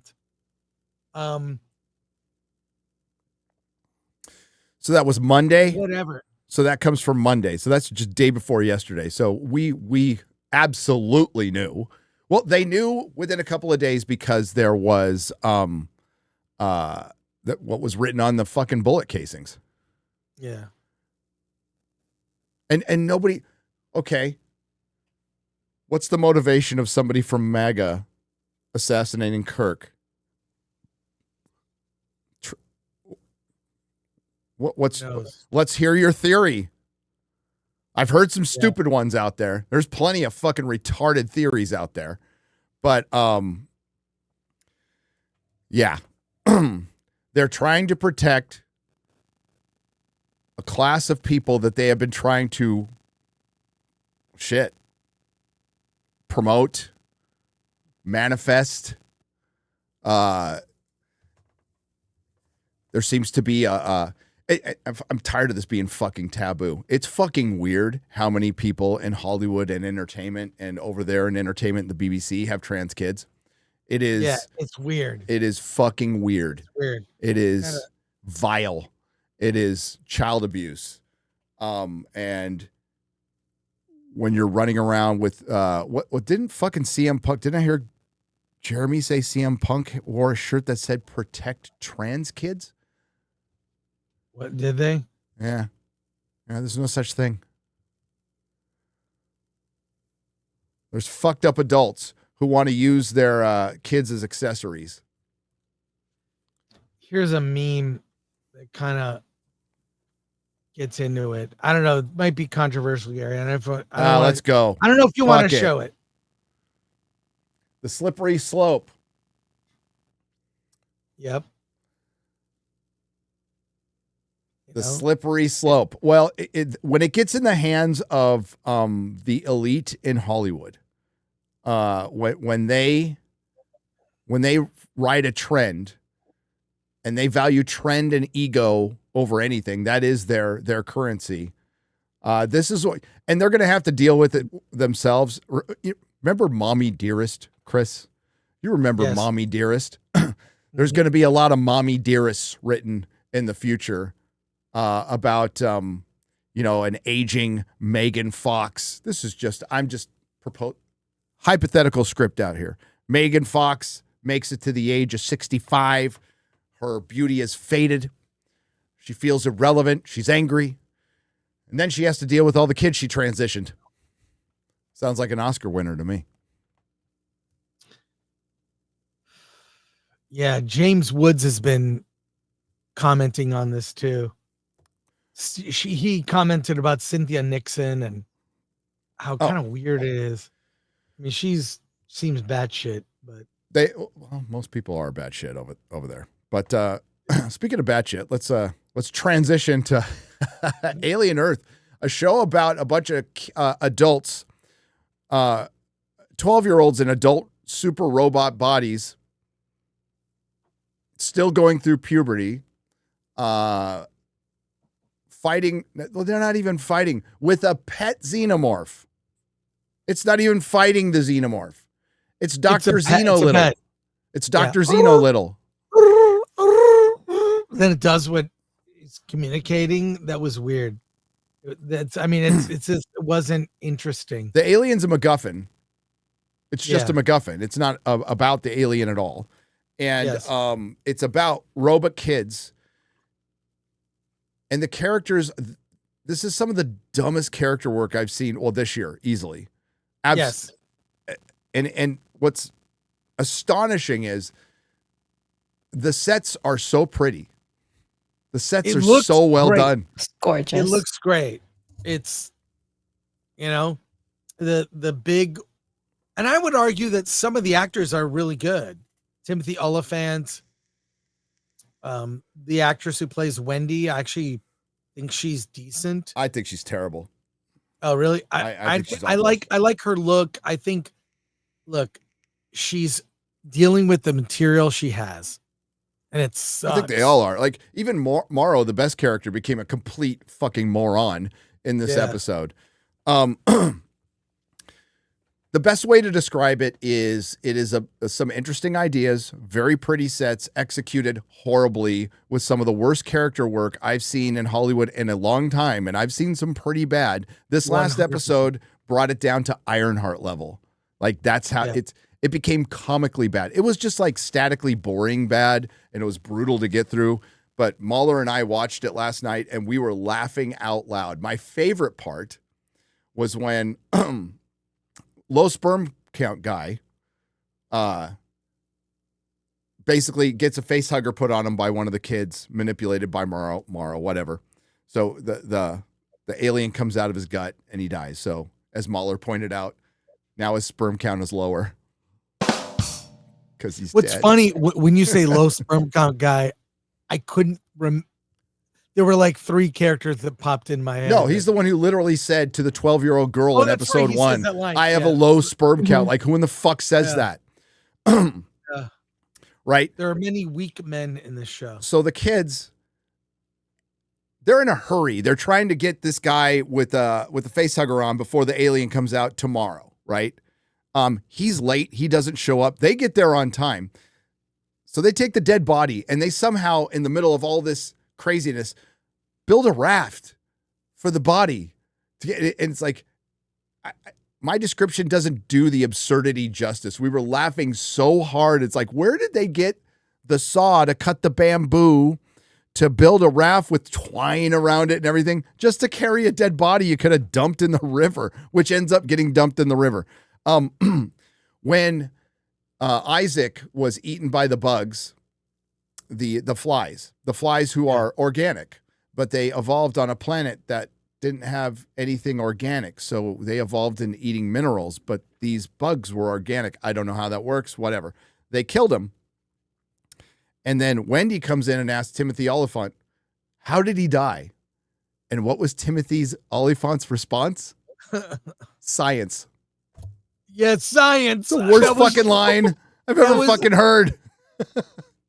I mean, this, in a season where things have been so dumb, including that episode where we saw the origin of the ship, which was terrible. It's gotten colossally dumb. I don't know how they land this ship. I mean, I hope they nuke the whole island. If they set it up for a season 2, I'll be shocked. Just be done with this. Be done with this. Yeah, so it devolves into basically Wendy can talk to the alien and has been able to for episodes, multiple episodes now, and people have observed this, and not until the end of the episode has anybody asked, Chris, what did it say? Right. Nobody's asked. That would be the first thing I'd ask. Oh, you could talk to it. What did it say? Yeah. Nobody's asked her. This is a dumb show. We also, they finally rediscovered security. So another great way to describe this is so many contrivances happen based on the fact that this advanced civilization, 100 years in the future, a little more than that maybe, with surveillance anywhere, doesn't use the surveillance. They don't use the things that they've introduced in the show. Vivian, Evil Alfred, mentioned that Boy Cavalier can observe what the robots can see through a camera in their eyes, and they completely forgot about it. They also forgot that these are super powered robots who could just tear people apart and decide they don't do it till the end. There's people constantly in this show who have guns that could kill an alien or kill a threat and don't. They just stand there and watch. Yeah, I mean, we've seen aliens get killed with guns in Aliens. We've seen one get stunned in this, and that's the gun they had. And it's so effing dumb. So Wendy can talk to the xenomorph, and it now does what she says. It's basically her pet. And the most shocking thing is your protagonist, Wendy, the young woman we're supposed to be following, just decides that she needs to escape the island, and her big plan was to let a xenomorph out to kill all the innocent people working there, which she's responsible for the murder of like 45 people in this episode. They get torn apart. Now, at least it has enough self awareness for her brother to go, wow, this might be bad. Wow, this might be bad. But it's not a show about aliens. It's not a show about you would think, okay, you're transferring the consciousness of a dying child into an adult body. Wow, that's interesting. I did like when they stumbled upon their graves. That should have happened in episode 1. Yeah, that would be that was like, it was that was pointless. Kind of poignant. It was pointless. It was absolutely pointless. Right. They went there and went, yeah, we're dead. Yeah, they already knew that. Okay, this is all stuff we already knew. It was just there for a visual. It would have worked better in episode 1. But you study the nature of consciousness. Do they have a soul? Are they just copies of their memories? Exactly. And they have to wrestle with that. And I would argue, don't ever answer the question, but you explore it. I mean, that was in Blade Runner, right? With Rachel. Yes, worst mistake in Blade Runner is making Deckard a replicant. Worst fucking mistake. Yeah. You don't answer. These are questions you don't answer. Yeah. So the alien is her pet. I don't know who to root for. Morrow gets caught. Timothy Oliphant was on the side of Boy Cavalier all along. And the most interesting thing was the sheep with the little eyeball answering pi, basically. So Boy Cavalier gives him the whatever it is, the numbers of pi, or the basic numbers of it. And it has to answer the questions. And it does by tapping its hoof. And then I'm guessing the last number was 2, and it answers that question by taking a shit, which was kind of clever. I'll give it that for being kind of clever. Yeah. But that's it. And the robots all of a sudden discover they have superpowers, and the redheaded one rips a dude's jaw off, and nobody decides to shoot her until the end. And we still don't know anything about these characters. We don't care about these characters. We have 1 episode left. And it got absurd. And again, we were just laughing. We were laughing through the whole episode, and I just want it to end. But it's amazing. This thing is incredibly expensive. The critics loved it, Chris, before it came out. Now, did they? They did. I didn't see Oh, they anything. were calling it the Andor of Alien. Oh God. No, this is a retard test. That's what the show is. So it's not. There's nothing memorable about it. And this poor franchise just can't get a break at this point, and it's a lot more bad than good, unfortunately. But just a really dumb show. And it's frustrating because in the beginning it looked like, you have some ideas, but this is your typical Disney TV show. They don't know how to make TV. It's a movie stretched over 8 episodes. A bad one. It's 95% on Rotten Tomatoes critics. Yep. Audience 71%. Wow. That's a little high. Holy shit. It's bad. It was getting the ratings were pretty good for it too. But it's abysmal. Absolutely abysmal. What do you think, Chris? Of Alien Earth? Yes. I think it'll end it'll wrap up most things, and they're gonna try for a season 2. I don't know what the ratings are like, but based on critic response, I know Dante likes it. Verbal Riot. He likes it. I mean, he has his nitpicks. I know. Dante, break down what's good about this series. I need to hear it, bro. But yeah, it loses me every episode. I'm like, this is really pretty, and I like some of the characters, but the writing is just it makes no sense. I mean, Mahler and I broke it down, and you could go see that live stream. But we get into the contrivances of the plan. There's 2 plans in it that had so many variables, it was impossible to come up and say, I had this planned all along. It's just dumb. Yeah. And you need to be smart to write sci-fi. And just because you can write Fargo doesn't mean you can write sci-fi. Just because you can write Gilmore Girls doesn't mean you can write Star Trek. Just because you write Breaking Bad doesn't mean you can write Tolkien. Epic fantasy, sci-fi require a little more talent, a little more experience, a lot of knowledge of both of those genres or subgenres. You can't just go, well, I wrote this show. I wrote Severance, so I can write Harry Potter. By the way, Severance writers are writing Harry Potter, so we'll see. I just don't think. I think you've tried to find somebody who's written some good fantasy. The problem is, who's written good fantasy lately? I don't know. You probably want to get maybe somebody from House of the Dragon season 1. Not Sarah Hess, but it's much easier to write a mob show, a crime show, a drama than it is to write epic fantasy and sci-fi. It's a little harder. You got to be smart. So by the way, it all takes place 2 years before Alien, and now 2 companies know everything about the xenomorphs, including having one robot able to communicate with them. And did you see the clip for next episode, Chris?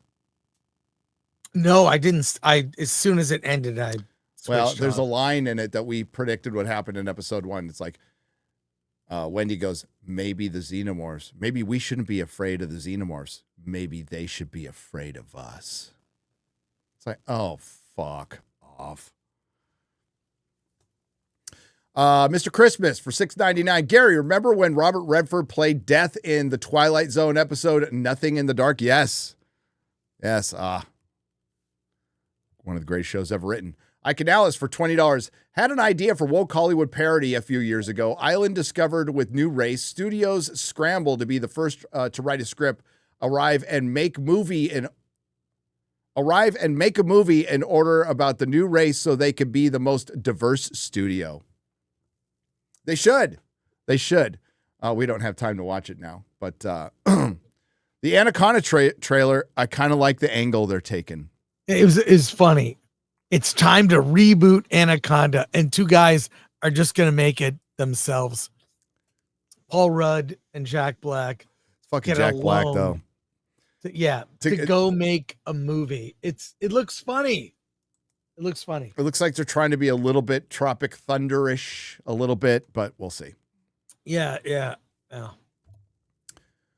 Disney's ABC has their gaslight turned up to 11 right now between this framing by Gutman and Kimmel. Yep. And they're not the only ones. I mean, thankfully, I don't watch broadcast news. I turned that off many, many years ago. Many years ago. When I saw the Glee and all the just savage the Vegas shooting, dude. They were so happy. You could tell that they were happy, that they had something to cover. It was disgusting. It was a disgusting display, and I'm like, never watching you guys again. I'll pop in on Fox News, the controlled opposition. There's a couple people there I like. I like Will Cain, but yeah, they're not much better. Boys, there might be a Sauron in the midst, in our midst, Pam, says Mexi Rage for $2. Stone and Parker are afraid of being killed off by the woke staff, Gary. Same with Destiny and the Democrats. They know if they step a degree in the opposite direction is a death sentence in the cult. Well, I mean, I think Destiny is a true believer in that cult. I think he is a true believer. Bring back Tuvok, says Thomas Pickett for $2. Cheers. Gremlin and Koo for $20. Believe it or not, Kimmel clip was mentioned on Benny and being looked at F. Kimmel. Good. The shit that I'm seeing looks similar to what Charles Manson did. Chris. He tried to make a race war and a civil war. Yes, he did. That was his motivation. Somebody brought up, Chris, that Alex Jones got in a lot of trouble. Got a huge settlement against him over the shooting, and it was about reporting erroneous information. Yeah. Yet Hassan and Destiny can go out there with impunity and do worse. Yeah, I wonder if you could use the same argument against certain people that was made against Alex Jones, against the media for making up lies. I mean, it's shocking to me because it makes it impossible to have a real conversation because it's not based in truth. It's based in lies. So you can't really discuss these issues if we can't agree on what the truth is. It's very damaging. Very damaging. The Real Circle A for $10. No crazy calls for Christian ethics, a resurgent Republican Latin phrases, or general anti-Marxism today, Gary. Just a white pill. The myths aren't dead, just reawakening. Best to all three of you.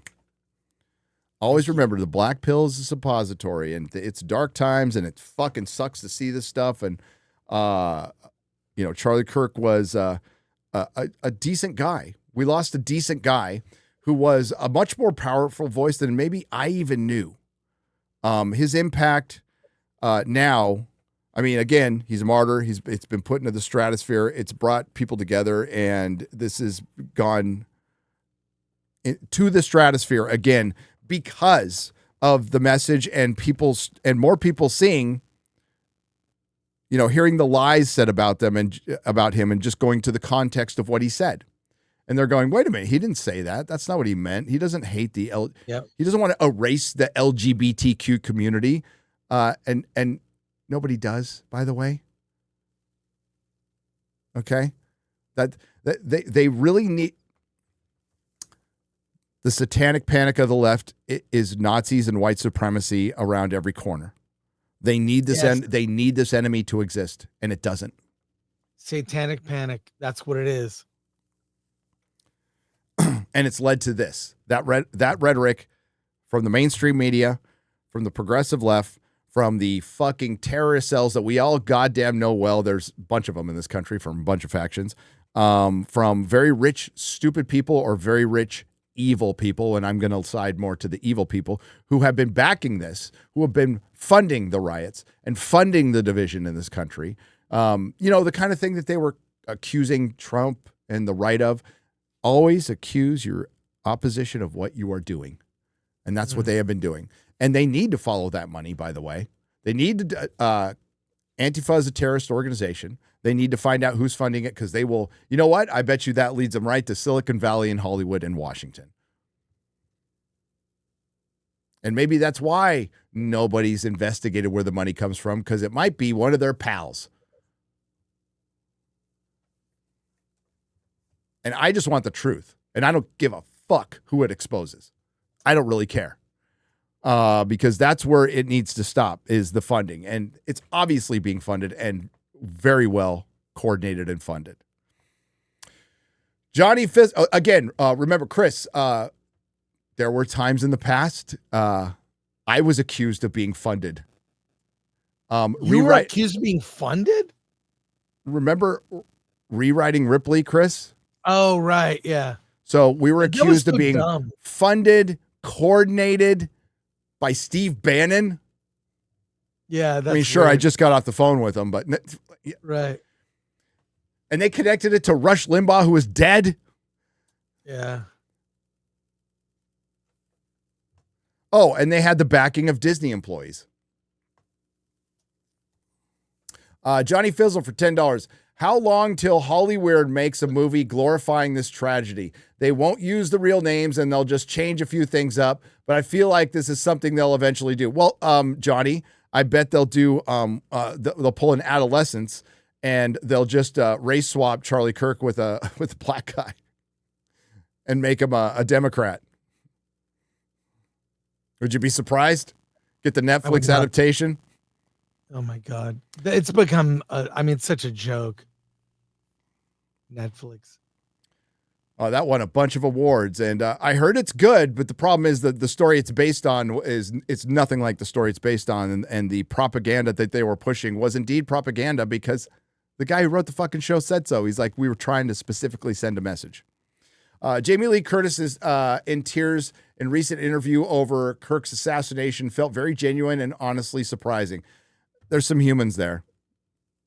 Yeah, I mean, she's old school too. Yeah. So, yeah. There's been a lot of people that you wouldn't expect come out and condemn this, and that's incredibly good. I can't tell you how good that is.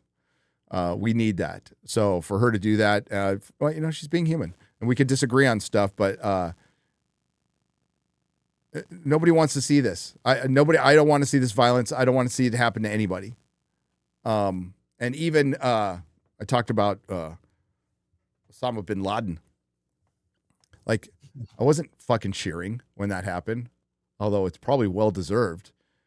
And it's not because I'm sorry he was dead. He's just, you know, okay, great, he's dead, but so are all the people he killed. And so are all the things he did. And oh yeah, our government fucking built that guy up, you know. So what am I celebrating here? More death? Great. I just don't like celebrating death. At least Russ was open with his hate. So now we know. TMZ would rather hide behind a weak lie after the laughing as the news broke live. Hateful and gutless. War Van Eagle for TV. Completely gutless. And remember when they make their living off of exposing people. Now, that young lady who broke down the timeline did a great job. Doing the world some good there. Natrum for 600 RSDs. Martian pesos. It's called Munchausen syndrome. Yes, it is. Munchausen syndrome by proxy. Parents project their own mental illness on their kids, making it a self-fulfilling prophecy. And Hollywood is a breeding ground for that narcissism. 100%. 100%. And it's foul. It is so fucking foul. You know, remember the old horror stories, Chris? We'd hear about the mom who would keep the kid on the medicine and keep the kid sick, you know, so they could always take care of him and need him. That shit's real. That shit is real. Yeah. It's shocking. Tenero for $9.99. Gary, you're going about Alien Earth all wrong. It's a kid's show. My 8-year-old is eating up right now before bedtime. He doesn't even have nightmares. He wants a pet Xeno now. I know, right? What did Mahler call it yesterday? It's your buddy Alien. It's your buddy alien. It's your buddy alien. Your That's good. buddy alien. It's the next Labubu. Javi Nobody, the hate monger for $1.99. Bring back McCarthyism. We need it now more than ever. Well, they're doing the McCarthyism. That's the most ironic thing. Sorry, Chris, go on. That's why I was so pissed off about that trailer for 2 + 2 = 5, a documentary. It was like, it's another, the same messaging, no critical thinking, at least from what I see in the trailer. So, yeah. Blood Viper for 10 British pounds. Gary and panel, did you see Jeffree Star's video attacking trans and woke as insane? He really is based. I was pleasantly surprised. I did.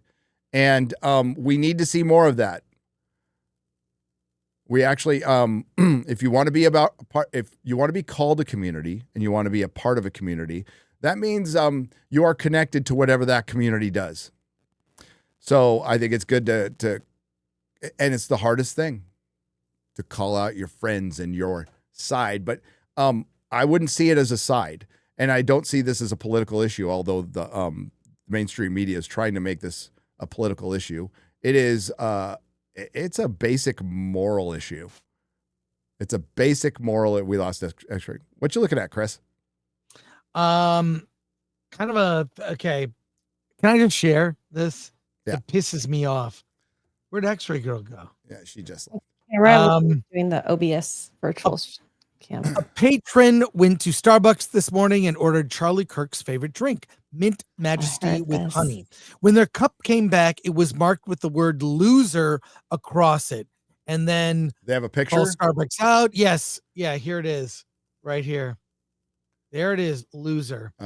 So this is what bothers me. I live in Los Angeles and I hang out with my friends, Alan Ing, Dante, bunch of other friends. We all hang out. You know, we don't feel comfortable actually having certain conversations in public at restaurants or certain bars because we're not sure who might overhear. That's how it is to live here. So fuck this. Find who this person is and make them accountable. And this cannot be encouraged or continue. Yeah, it just makes me angry. I mean, this goes beyond the individual. This is a corporation. No, blame Starbucks for this. This is what they've fostered. That is what they've always been about. Fuck their coffee.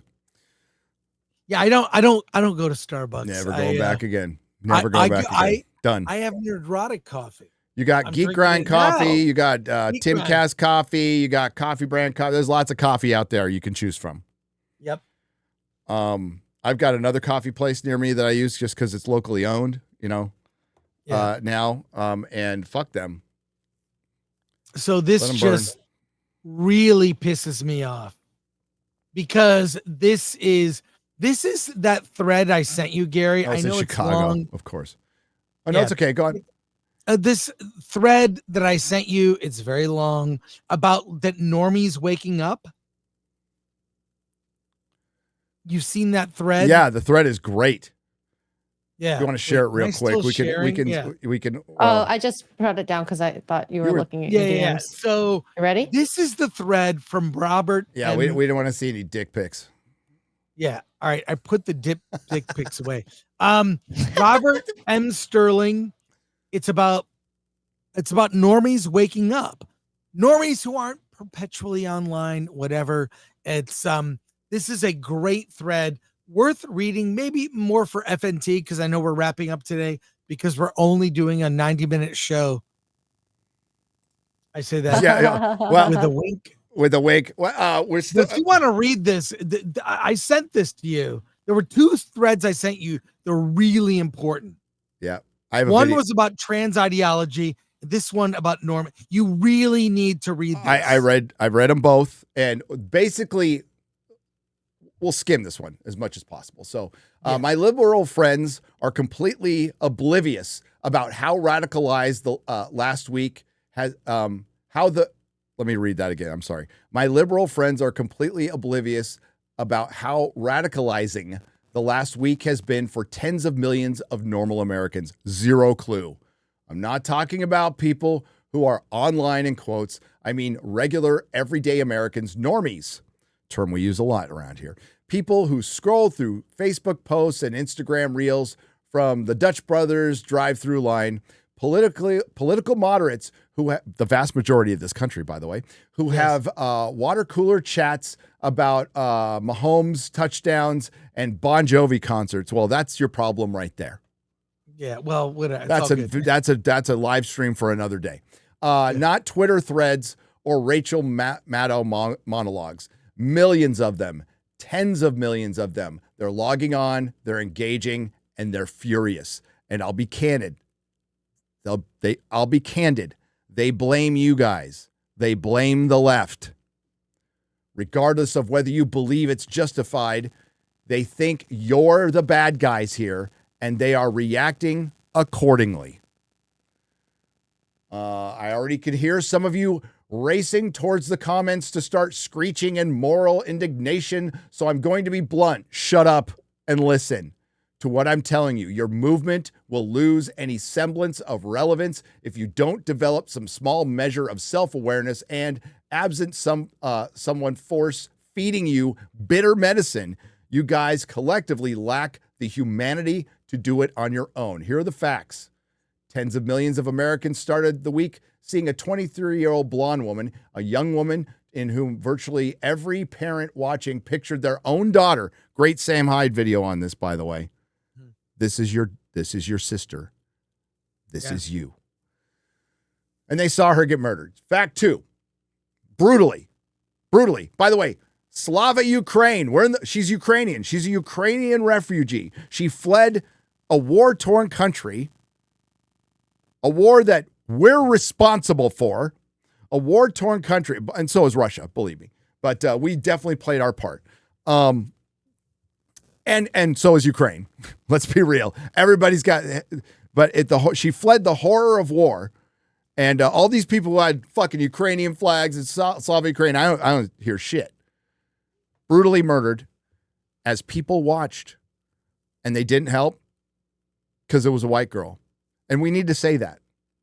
Yeah, she was killed and wasn't helped because she was a white girl. End of. 2 days later, tens of millions of Americans watched a video of Charlie Kirk get murdered.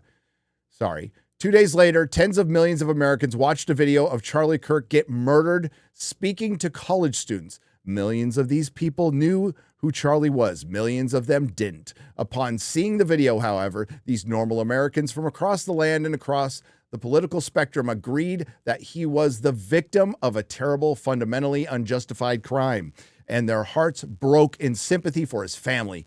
Good people who had never, ever heard the name Charlie Kirk before wept. Immediately after, this is part 3, immediately after seeing the footage of a peaceful young man get shot in the neck, these same people logged on to Facebook and Instagram. Remember, we are talking about regular Americans, not perpetually online Twitter or Blue Sky users, and saw some of their local nurses, school teachers, college administrators, and retail workers celebrating the horrific crime, not just defending it, but cheering it on. Yeah, including Starbucks workers, clearly, based on that tweet we showed earlier.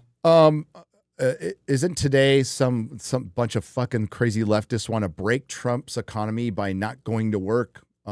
Most of them don't work, so I don't think that's going to happen. I would just say today would be a good day to start going. You know what's a good coffee shop here in the Bay Area in LA? Pete's Coffee. Pete's Coffee. Coffee, yeah. Pete's Coffee. Pete's Coffee. Pete's Coffee's better. It's better. These are the facts. You may not like the implications of these facts, and we can certainly debate the underlying consequences thereof, but indisputably, they are nevertheless factual statements. Here's what it means for you Democrats reading this. These normal middle-of-the-road non-political citizens just became politically active. They realized the politics cares about them. They realized that politics cares about them, even if they don't particularly care about the politics. After watching Arena and Charlie Kirk both bleed out from their neck, They think their lives and physical safety of their families, the bedrock of human society, the foundation of Maslow's hierarchy of needs, depend on political activism, whether they desire it or not. And this it's really seeing like normal people like nurses, teachers, Starbucks workers like be so cruel, so inhumane, have no humanity whatsoever. It's a moral decay that who acts like that? You know, who doesn't jump to help someone? It's seeing this, or like the woman Irina, and like surrounded by those people do nothing. I don't know. It's anyways. So, unsurprisingly and sadly, there's a shock factor, Chris, with people seeing that stuff, and then there's self-preservation, and then there's people just don't care. Yeah, but I mean, you expect not everybody has it in them to be a hero. Most don't. At least one. I would hope at least one. People in the political spectrum, yeah, we expect them to argue, but seeing like normal people be so cruel in their mockery of the events or their silence, right? Silence over Irina. Why are people so silent about that? I mean, that's a case where silence is violence, if you ask me. Hollywood was silent, who loves to talk about everything on the Emmys. They didn't fucking mention it at all. And there could have been a couple of statements like, hey, violence is bad. You know, simple. They didn't even do that. And so that spoke volumes to me. That did. Biggest, like most dominating news story of the year, which has been a crazy year and probably of the last, decade, maybe back to 9/11. This was a political moment. This was a paradigm shift moment. This was a cultural hero being assassinated. These are the kind of things that set the tone for a nation and for a culture for a decade or more to come. Yeah. And I don't know. I feel like I was talking to someone through DM and said, is Charlie Kirk Franz Ferdinand in the culture war? Franz Ferdinand. RFK. Right. Yeah. Just. Yeah. I don't know. Yeah. Then they, so when they see the, sorry. Yeah. Let's go towards the bottom, X-Ray Girl. No, I'm controlling it actually. Oh, you are? Okay. Let's basically go. what it goes on to say is normal Americans, this pisses them off. So it's a great thread. It's very long. Let's get the last two paragraphs. Scroll up a little bit. There we go. Yeah. Because I'm right, and as you reflect on this, you know I'm right. The ranks of my political movement gained millions of righteously angry new members this week. We have a mandate to ensure these crimes never happen again, and that's exactly what we're going to do. If you want to keep a seat at the table as we do so, you'd better clean house and start policing your own. Exactly. So that Starbucks thing ties into this because it's these normal people that to me are ghoulish monsters. They live among us. It's not something you can fight. It has no uniform. It's pod people. They don't think like a normal human would. So really no, sad. we've all lost friends. This was like kind of COVID 2.0. My wife had to prune the tree of friendship over the weekend for people who were just celebrating this. And it's like, again, we're not asking you to like them. We're not asking you to agree with them. But seeing parents, seeing housewives being giddy about this, I worry about your kids because you're fucking broken. Did you see the broken. The video? I think it was Steph show this. It's a video of like these two young girls, and they're like 7 and 9, and they're like, "I've got great news," and they're like, "Trump was killed." The kids say this. Yep. Horrible. Did you see that one? Yeah, I did. No. And then it ends with Taylor Swift is getting married. That video shows the moral decay. Mm-hmm. That mom who raised two young girls, that those thoughts are in their head, it's sickening. It really is. And sickening. it's been going on for a long time. Yeah. And what he refers to up there, what he talked about, like being politically active, and most middle class and working class people, it's hard for them to be politically active because they're too busy making the country run, because they're actually working every day, fucking 8 to 12-hour days, 5 to 6 days a week. They get home, they have a couple of hours of their own time to have dinner with their family before they got to get up on that train again. Been there for most of my life. That's how I live my life. So I get it. You don't have time, and you'll either watch the news or you go to YouTube and you get what you can, while you're, or you be like me and just watch it at work too. But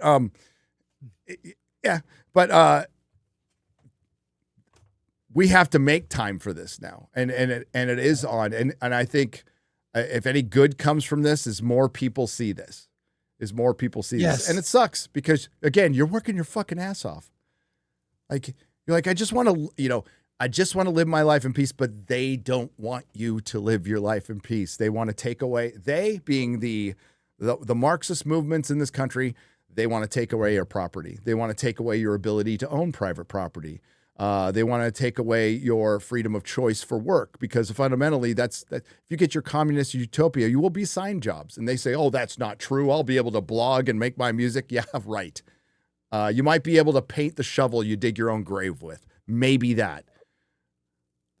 But they want to control you more. They want to control what you eat, what you listen to, what you think about. They want to control when you fucking sleep. They want control. And that's what always astounded me about artists, and how so many artists want to be communists. And it's like, dude, you want more government. I just never understood that, but it's something that's alluring to them, and maybe because it's rebellion. I don't know, and I don't really fucking care, but it's the antithesis of freedom of expression. When the state becomes your God, these people who really hate religion and God because they think it's control, but they just want to give that power. That's what they think it is, folks. I'm not saying that's what it is, but they want to make the state the God. And wow, we have a good look at our state and how it runs things. I don't want it running shit. I know, Robert. Just people, please. It's got 25 million views. Robert M. Sterling. Yep. That's Sterling. So check out that thread. Read the whole thing. You read about half of it. It's really insightful, but it's about normies waking up. Like, hey, maybe what we're being fed on the news might not be accurate. But so many people, I can't believe Kimmel spreading that lie. It's intentional. It's intentional. Absolutely. 100% intentional. He will not call it back. The only thing you can do is just throw the facts at him, but he's not going to care. That's the thing. He's got an agenda to push. And he is a corporate puppet. The corporal hand is up his ass, fucking, and not even pulling the strings, straight up his ass, and moving his appendices. But he's a tool. He's a tool. He's a tool and a tool. Hi, Gary. It reminds me of Silicon Valley episode where one guy is more worried about people finding out he's a Christian than finding out he's gay. Yes. God, Silicon Valley is one of the greatest shows ever made. Grand Wazoo 42 has gifted 10 Nerdrotic memberships for $50. Thank you very much. Fitted sheet for $5. First time super chat. I just became a member. Hail, thank you. Hail chat and happy Constitution Day, 238 years strong. Yeah, baby.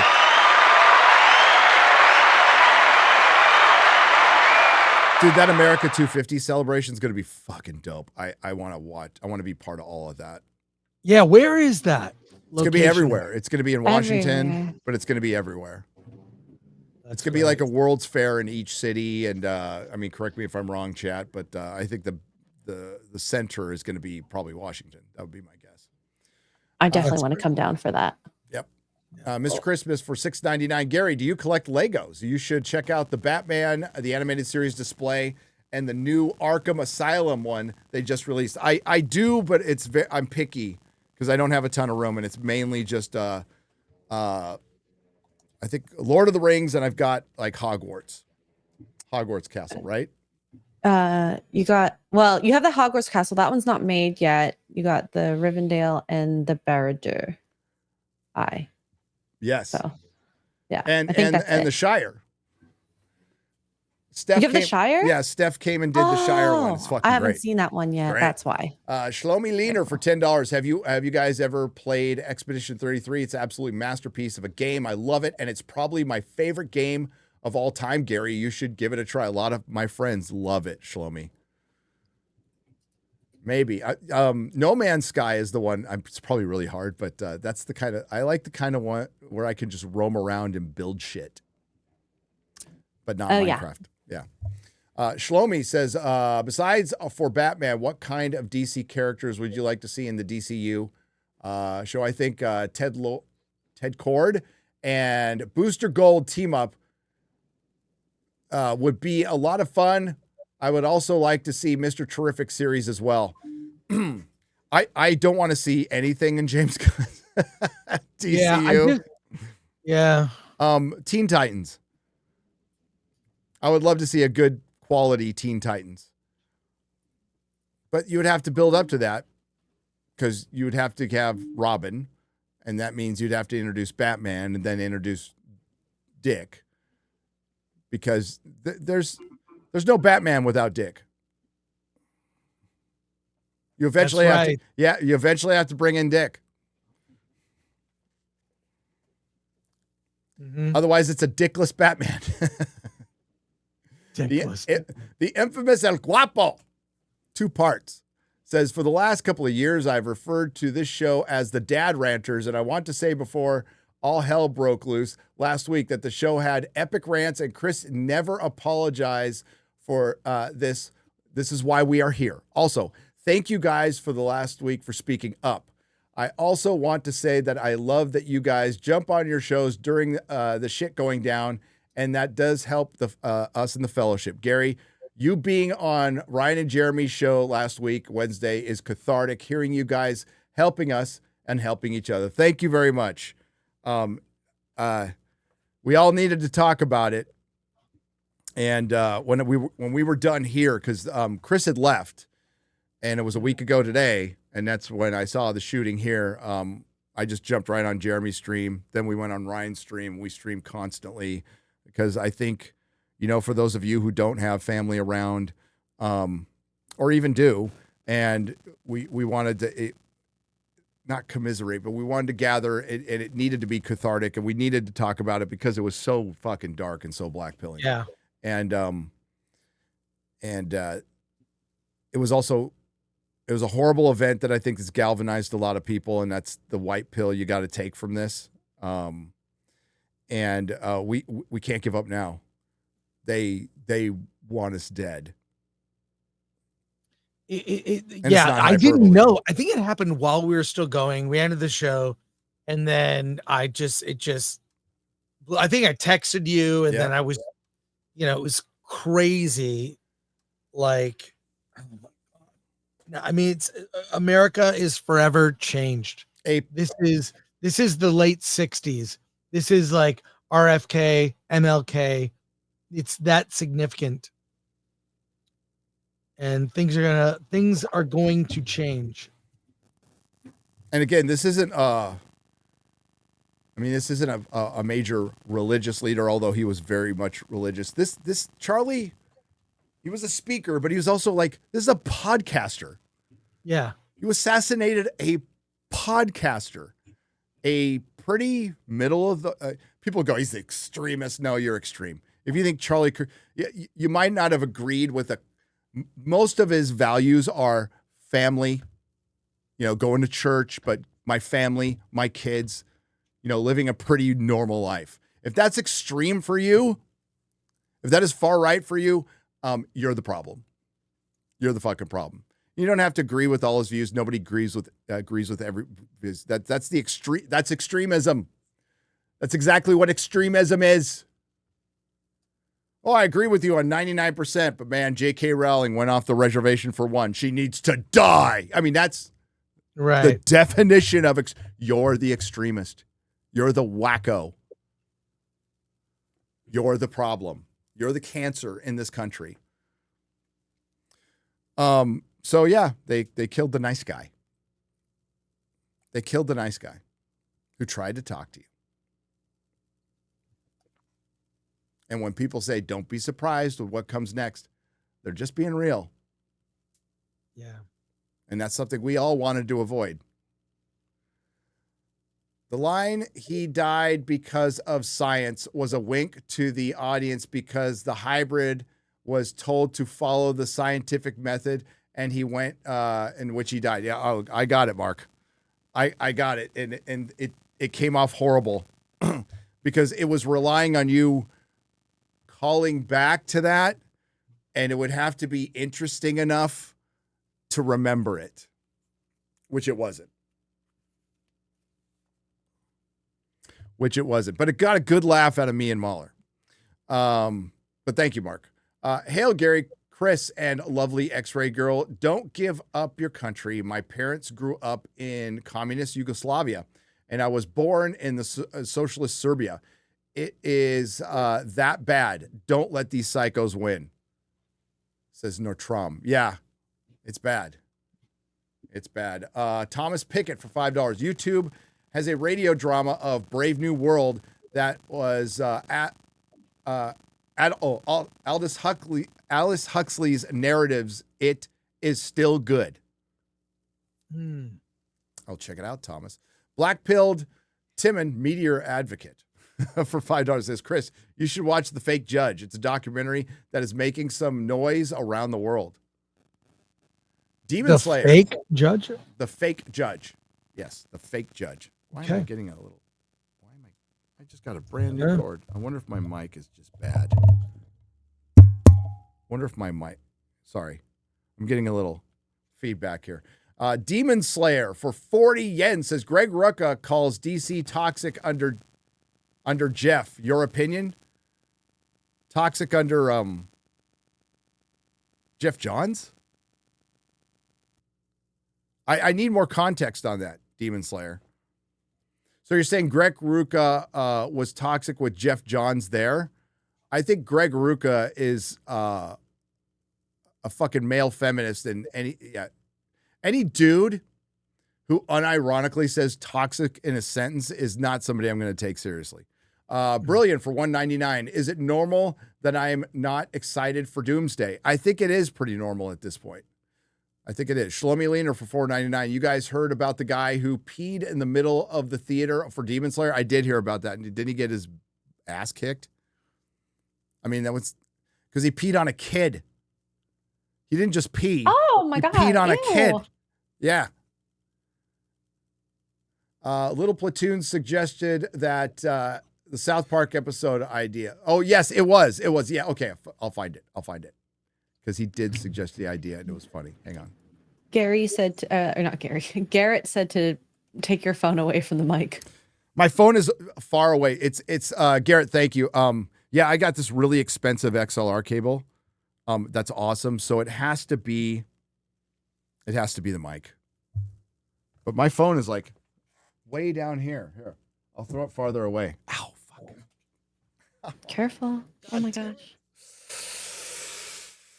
Oh, sorry. What'd you do? I tore my rotator cuff a long time, about 4 months ago. Oh my God. Still not healed? That's what's No, that's what it's like being old. Welcome to AARP, Gary.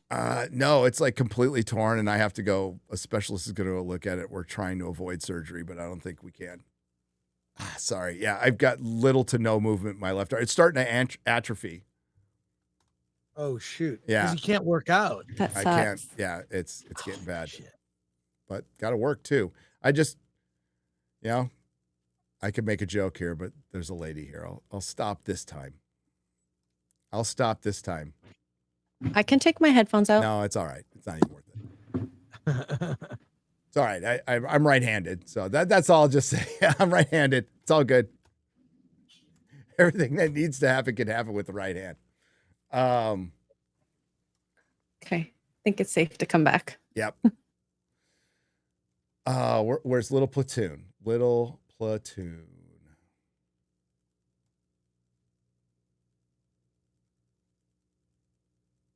If I were writing South Park episode, I'd be tempted to have a drug-addled Mr. Hanky dancing on Robert Redford's grave. See, that's Sure. yes. They've made fun of Sundance a lot. Remember Yeah. the two cowboys eating pudding? That's like gay cowboys eating pudding. Yes. gay cowboys eating. They were describing movies that play at Sundance, and then Matt Stone and Trey Parker, this is like 25 years ago, did a fake film festival because they wouldn't show one of their movies called Lap Dance. And all it was, they rented out like a big bar, showed their movie, and had a party. And I went to it. It was great. Those guys don't. Those were the give a days. Those were the days. fuck. Yeah. Thanks, Garrett. Good job on the video, Garrett, by the way. It'll be out in an hour. A little over an hour. John Wayne for $5. All I wanted to do during the Emmys was to show the horror that occurred last week to that entire audience and force them to all confront their own evil. X-Ray Girl has what? She's not in Canada. No, she's in Got California. bad internet. Spirit Airlines almost collided with Air Force One this morning. DEI. No, really? No. Really? I'm going to look it up. Look it up. I mean, I don't want to question the chat. Okay. Too tired for $2. Show the clip of when Trump learned Ginsburg died. Oh, we can't, but we'll put a bookmark in it. We got to get out of here. Sorry. Micah for $5 says, it's Wednesday, and for the first time in years, I'm not going to stop at my local comic shop after work. I can't give these people my money anymore. This broke me. Yeah. Well, I mean, it might not be the comic shop's fault. What I do is I still buy some new comics, but it's mostly from Titan, like Conan or like, and I didn't really the Elric, but Conan. And then I guess it did happen. Trump flight to London has close encounter with Spirit Jet. The mainstream news not reporting on it at all. Of course not. But yeah. I just buy back issues. Anyone who castrates or sterilizes a child for trans should be charged and put into prison for life. Anyone involved, including the doctor, Eric K. I agree with you. It's no different from beating your kid. Gary, you meant Succession, not Severance, Succession. My bad. Writers are writing Harry Potter, right? I also mix up Succession and Severance, but I think that's, Severance is the one on Apple TV. Succession is the one that was on HBO, right? Yeah. But Succession, you are correct. Thank you for the correction. Matthew Hammond for $5. South Park should lean into Transifa attacking people, the cartels taking over South Park, homeless encampments, Sydney Sweeney being made frumpy by executives, and hedge fund buying up South Park property, and Bill Gates buying Tegrity Farms. That'd be funny. Bill Gates got Tegrity. Film threat is The Sopranos season 3, episode 6. Hail, says Jason Bright. Oh yeah, there's an issue of Film Threat magazine, like in an episode of The Sopranos. So What? The Sopranos producers, yeah, because there's a filmmaker in that episode. So on the coffee That's table, cool. there's an issue of Film Threat. I still have the facts they sent for me to give the rights. Also, someone in a Film Threat T-shirt appears in Dawson's Creek. Oh, that's awesome. So Film Threat was beloved among certain really cool people that worked it into their TV shows. I think it's in Mallrats on the newsstand. Like Film Threat, the magazine has popped up in a lot. Art School Confidential, there's someone wearing a Film Threat T-shirt. So it just has popped up in various places. That's awesome. I didn't know that. Yeah. And some guy wore my comic shop shirt on G4. I for did. DVD Tuesday. That's right. That was great. That was I wish awesome. I kept it. I wish I kept that shirt. I gave all my shirts away to fans. I'd wear it on a that's show cool. and then give it away. I remember what movie you recommended. That's right. The Losers. That's right. Oh, I like The Losers too. That's awesome. Nordstrom for 300 says, apparently Dan Clancy has been summoned to testify before Congress about the radicalization on social media. Twitch is fucked. Well, what is we have a show coming out right now, which is talking about the right wing being radicalized online. And it's called The Savant. And in Boys Season 2, what did they have? The right wing being radicalized online. The end of the Batman. What was the Riddler being radicalized online? Far right extremists being radicalized online. But they never, ever make it about the radical left. Isn't it weird when it's a novelty when you see commies being killed? That's why Primitive War just leveled up at the end of that movie. When the dinosaurs were mowing through a bunch of Russian USSR communists. There's a scene where one guy, sorry to spoil it, somebody dies by dinosaur. And there's a big hammer and sickle on the wall, and just blood just splurts over it. I cheered when I was like, yes! It was great. It was great. Fun little horror movie. I had no idea there were dinosaurs in Vietnam. I had no idea. And then Sisu 2. What's he doing, Chris? Killed a bunch of commies. And he was one of them. He was part of it, right? So, and then they took his family, and he got his go. I got to watch Sisu again. I loved it. Michael Steele for 5 Canadian pesos says, they thought they needed to fear Charlie. Now they are finding out what Charlie was protecting them from. The rest of us are not that nice. I mentioned it in my Graham Linehan video when Graham Linehan went out there and he's being very provocative, trying to defend free speech. What the people who don't like him don't understand is he's defending it for them too, because eventually they come for you. Nobody is spared. Undercard for $5. Hey, Gary and company.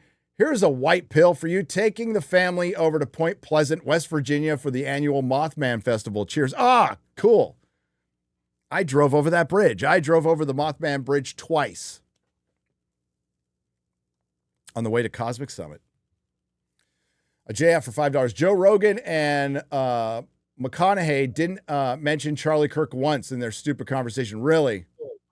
That's interesting. When did they record it, though? But yeah, Joe Rogan's mentioned it a bunch, though.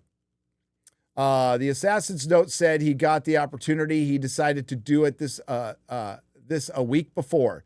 Those two things make me think he was offered the opportunity. I believe the same thing. John the Beard is gifted 5 Nerdrotic memberships for $25. Thank you, John the Beard. Eric K for $2. Hey, 69 months, LOL. 69. Matthew 5.9 for $4.99. Historically speaking, F Squad was usually reserved for, or firing squad was usually reserved for military personnel. Don't give the criminal a soldier's death, shortfall, and a quick stop, in my opinion. Yep. Jesus Davila has gifted 1 Nerdrotic membership. Thank you, Jesus. Lo-Fi Inkblot Beats for $5. If freedom of speech is taken away, then dumb and silent we may be led, like sheep to the slaughter. George Washington. Then dumb and silent we may be led. Hail chat. God bless. Eric K. Nerdrotic is toxic. This is true. Have either of you seen Toxic Avenger? Thoughts? Asks Reverend John. Have you seen it, Chris? I have not. I haven't seen the new one.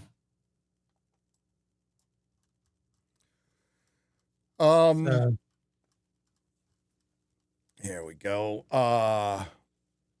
Over 4 years now. Wow, says Michael.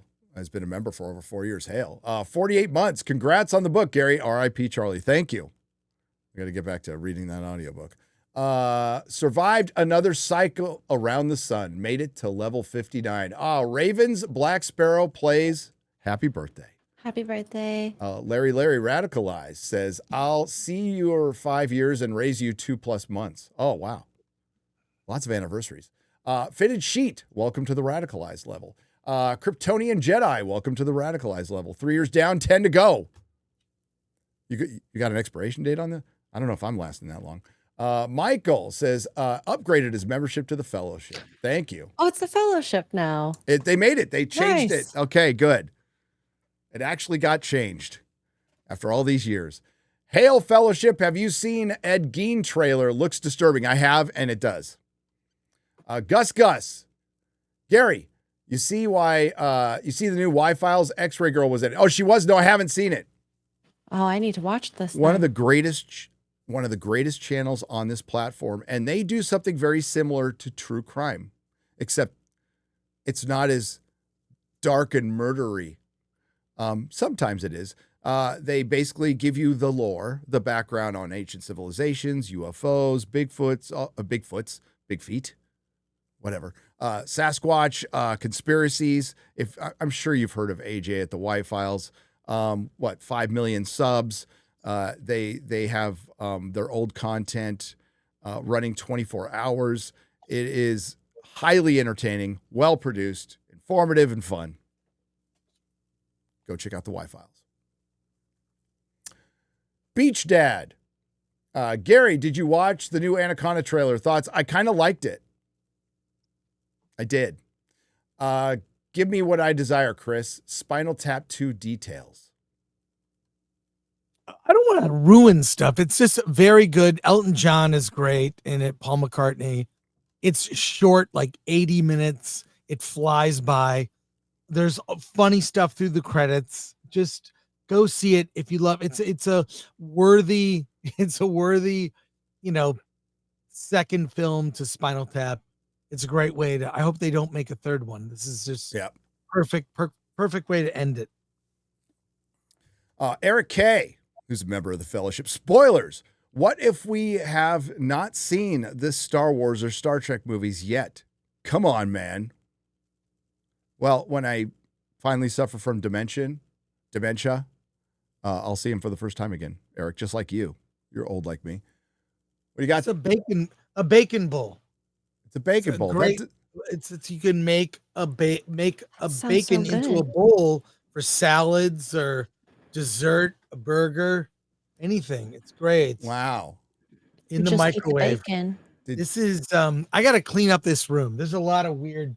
Yeah, dude. I mean, I love that it's at arm's length, though. I mean, you got to keep your bacon at arm's length at all times, right? There's Am I right? a lot of stuff here. I gotta. Oh my god, this place! I look like a hoarder. It's just the one room is out of control, but Sure, it really is. It is maybe my. I've been to your house. It's not that bad, considering you have a Batman themed patio. I That love is it. And It's it's called fucking the cool. patio. The patio. It looks great. I put up lights. I have a fire pit now. It's nice. So I like your place. It's cool. Yeah. I like your part of town. It's like a little oasis of like old school LA, and all the buildings are like from the 30s, 40s, and 50s. Yeah. And it's pretty clean. Doesn't have a lot of homeless people. Nope. I've done a lot of walking in that area. It's great. Tony Hernandez, welcome to the radicalized level. Working Wolfie, welcome to the radicalized level. AJD Helix says, thanks for a wonderful 69, Gary. Yay, see where I was born. I'm very good at it. I'm an expert. See, it's for X-Ray Girl, it's like hearing her parents talk about like sex. It's great. 69. My Dixie wrecked. Been a member for 12 months. Just says the fellowship. Gary, please watch Red Dwarf. You'll thank me later so you and Drinker can quote it. Can't believe you haven't yet. Get on the Smeghead love from the UK. There's so much of it, but I should. It's Red Dwarf is so smart. It's so funny. It's science fiction and a sitcom in one. It's even diverse, which is stupid to think about now because no one cared when that show came out. I watched it on, I think it was on PBS. Then I have the VHS, used to have VHS tapes. I think it's on Vudu for free. Somebody sent me the discs. The discs. So I will watch them because I was sent the discs. Yeah, talk to Mahler and Az. I'm sure they've seen it. Aren't they British? They are. And they need to watch Venture Brothers. They just refuse. And they're not in jail yet. I love that about the two of them. Not being in jail? Not being in jail. I mean, admittedly, would I laugh a little bit if they were taken to jail? Yes. I mean, it's my duty as a friend. Would I bail them out immediately? No. I'd let them sit there for a couple days just for fun. Well, that Graham, I'm sorry, what's the guy, Graham Linehan? Graham Linehan. Yeah, that situation is disgusting. And by the way, I found out he was following me. Yes. I didn't know it. And then I followed him back. Only recently. I was like, oh, I was looking at what he's doing. He follows a lot of us. That's crazy. He follows a lot of us and responds to our tweets and posts quite a bit. Yeah. That's why I felt really compelled to make a video about him, knowing it, like YouTube was not going to allow it. I think they let J.K. Rowling slide because it's J.K. Rowling, but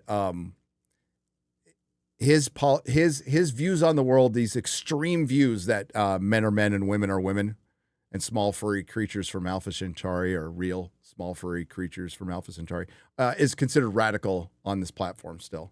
YouTube has loosened up on a lot of things, but not that thing.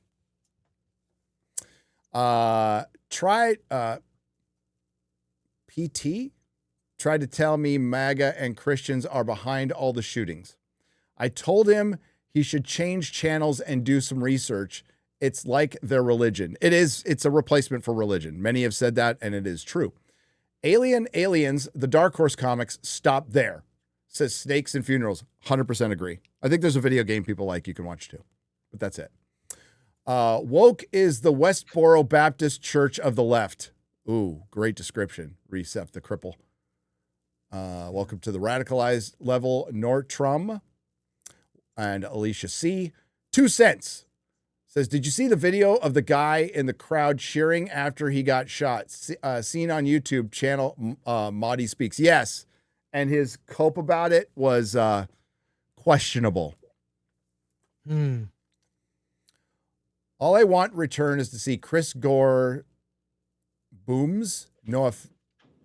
Chris Gore's booms? No offense, actually, girl. Boobs. But Boobs? I don't know. I don't know. I don't know what it means, but there you go. Johnny the Beard wants to see Chris Gore's booms. Booms. Okay. My booms. My booms. The Holy Cleric, welcome to the radicalized level. Alan Fernandez for $2. Sad a bagel went against a cunt yet well. Can't decipher that. Sad a bagel went against a cut yet well. Words to live by, folks. I don't know what that means. Me neither. I'm sorry, Ellen. Alan. Are we putting Are bagels you okay? against... Alan, do you smell burning toast? Are you all right?